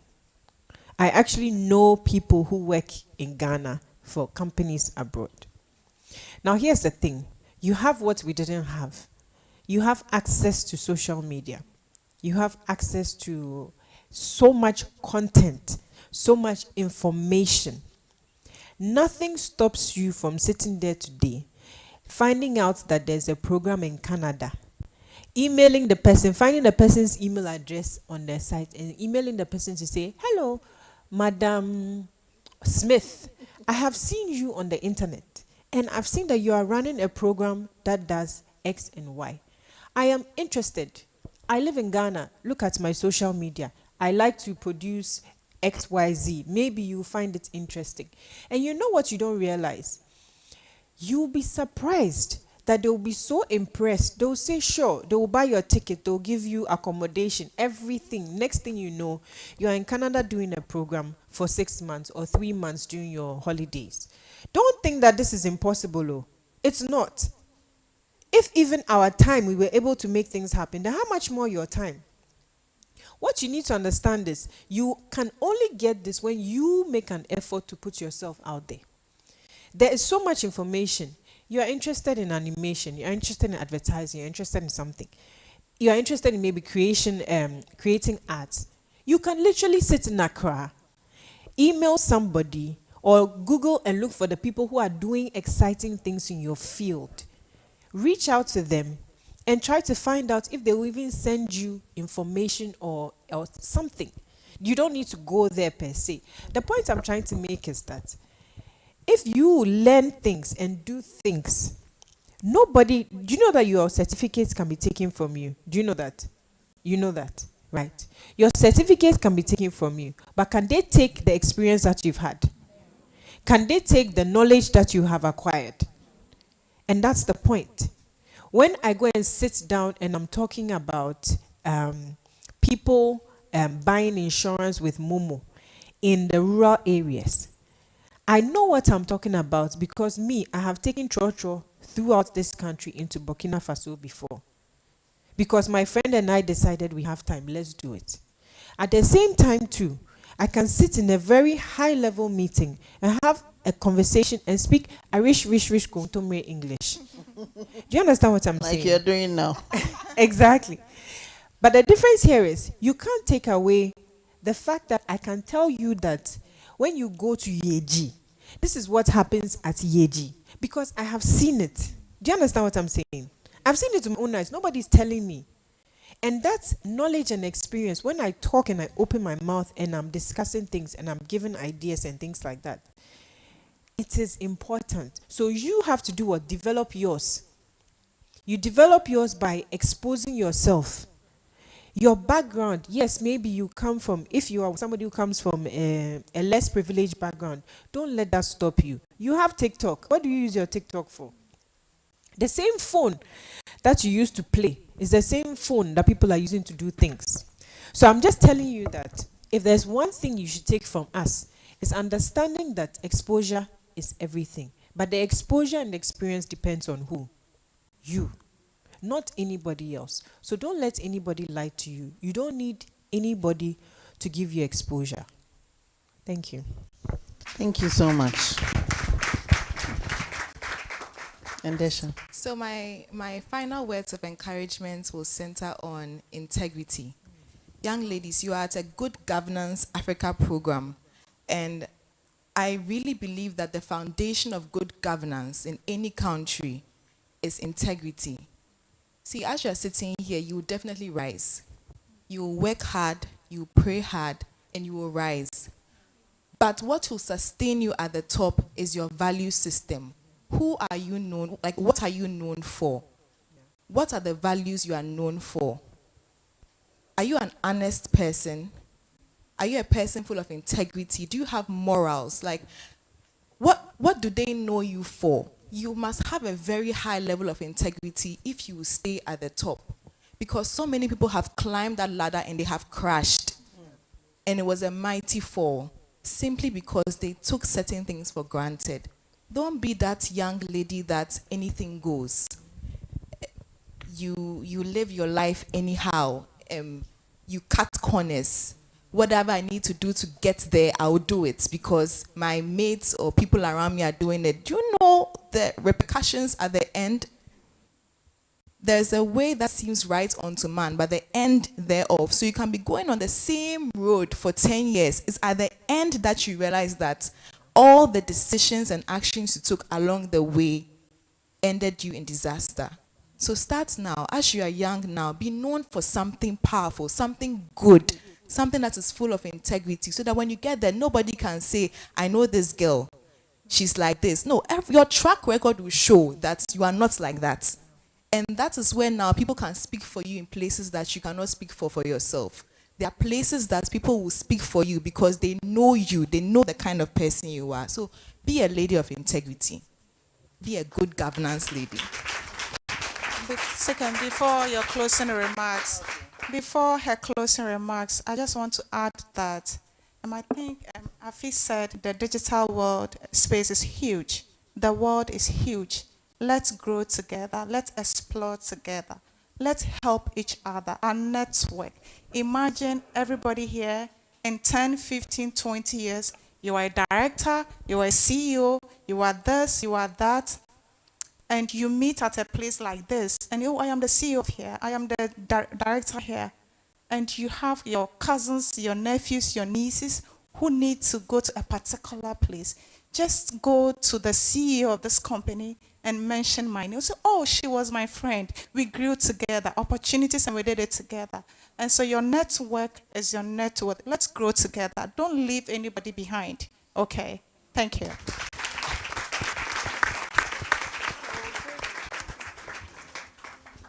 We're going to take a few questions. Oh, wonderful. At least the audience on the right have lifted their fingers now. So we need a microphone to go around.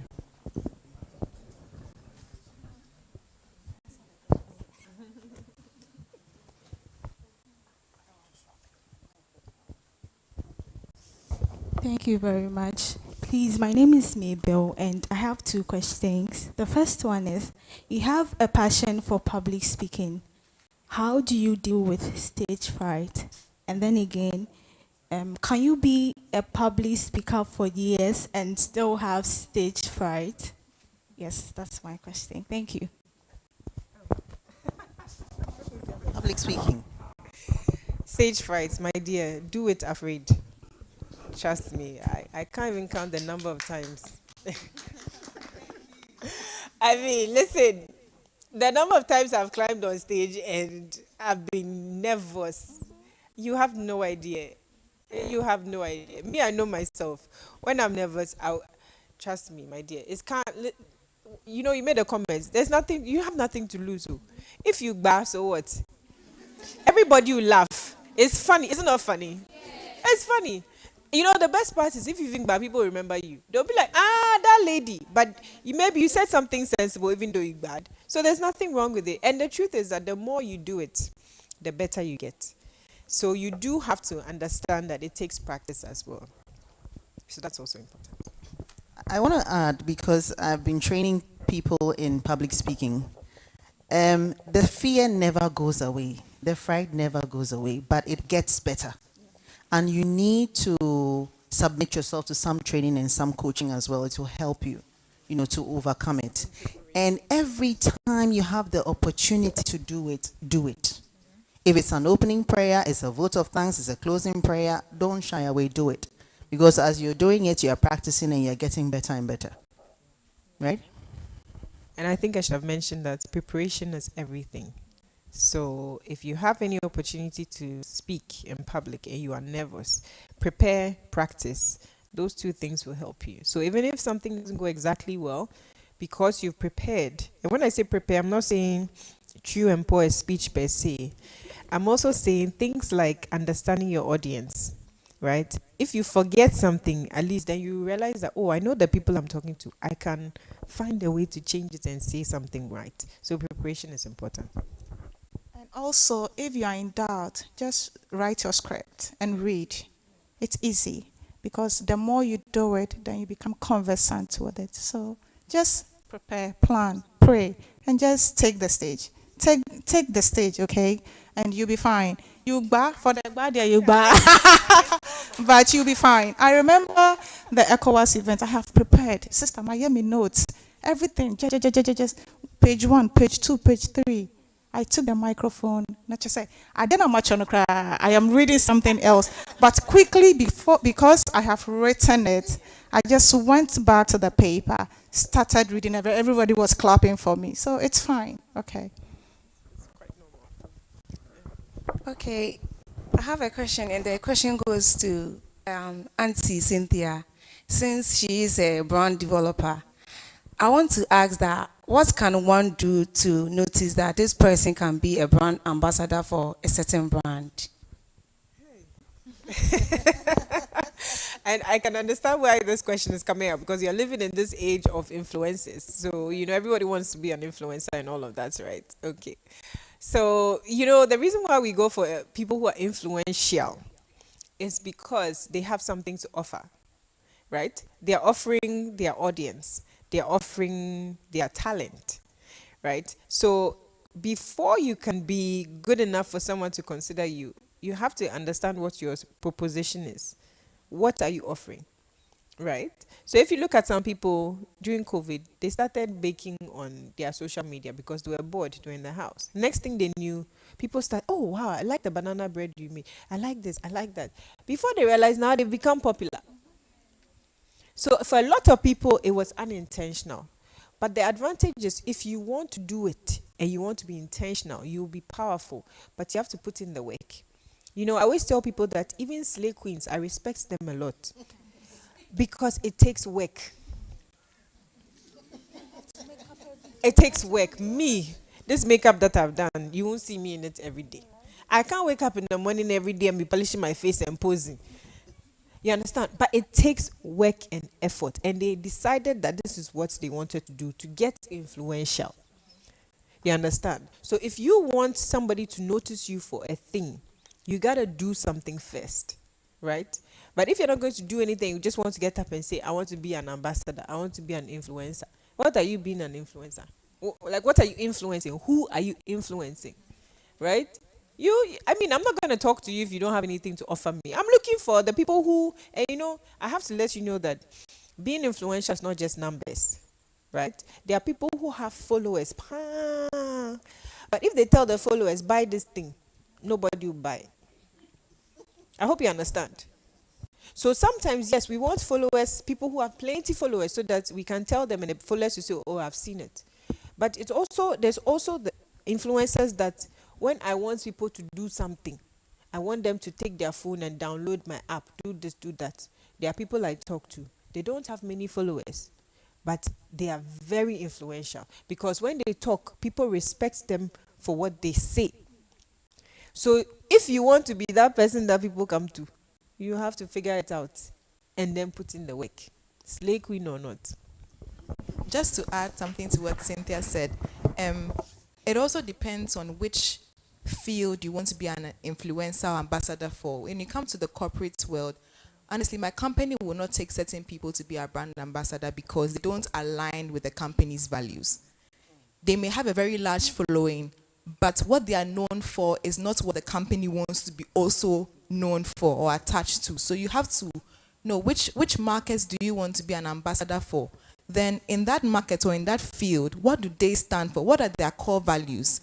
How do I align myself to that? Because if you are if you are portrayed in a certain way, and because of that certain way you have a mass following, but you want to be an ambassador for a corporate company, chances are that you will not get it. Holland will not take you.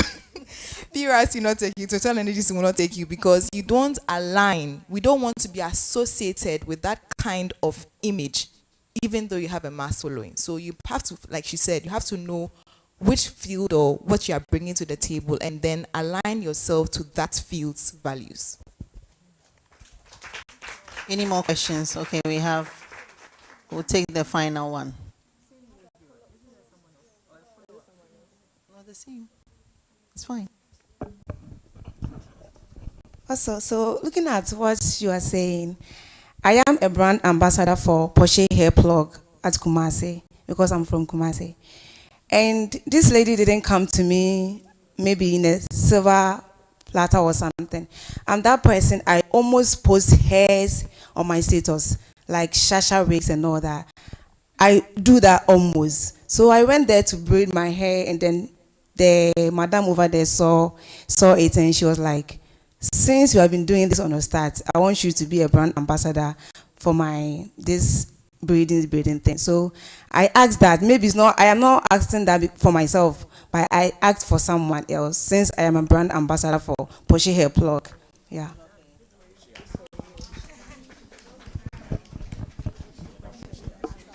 Any other question? Our ladies on the right. Pressure. I'm giving you pressure. Okay, so thank you very much. I go by the name Vivian Ejewa. Mine is not actually a question, but then an impact. So when we first entered here, I told a friend that this session and this event is for those who can actually speak English fluently. But during the session, Giftianti made us know that it doesn't matter what you can speak, either being English or Chi. And so from the first session to this third session, I have known myself that it doesn't matter what you can speak.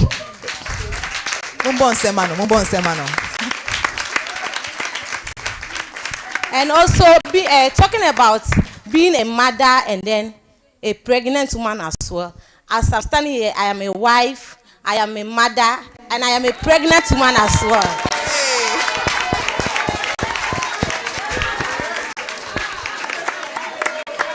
So this has been a great impact on my side, and I'm very, very excited. I want to encourage all my ladies here, whether you are pregnant or you are a mother or you are a wife, go ahead to grab what is yours. Thank you.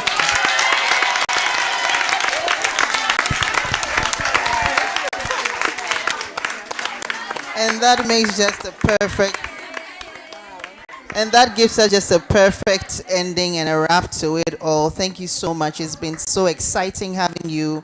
And Desha Sewa Ampofo, Head of Communications for Total Energies, formerly with Total Petroleum.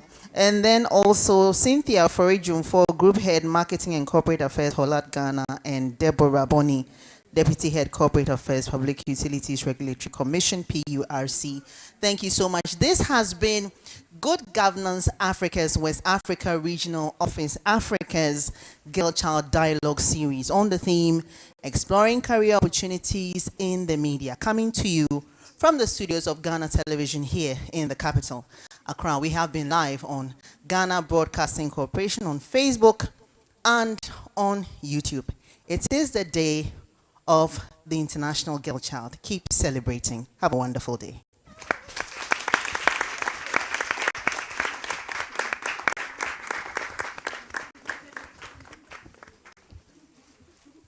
So we'll take some pictures, but before that, I have a quick message for you, our ladies in the studio, from creators, from Janet Owusu, who was part of the second panel. She says there's this festival coming up, Creators Festival coming up, and she has 20 free tickets to give out to ladies, to you ladies. You should WhatsApp her on 050 9359083.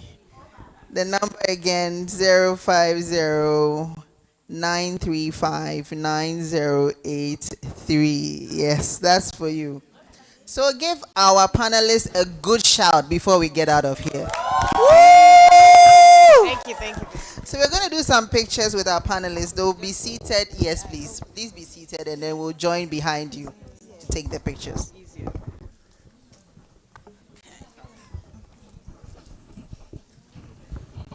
Okay, so let's join in and take the pictures, right? Just like we have done in all the two previous sessions. Let's do this very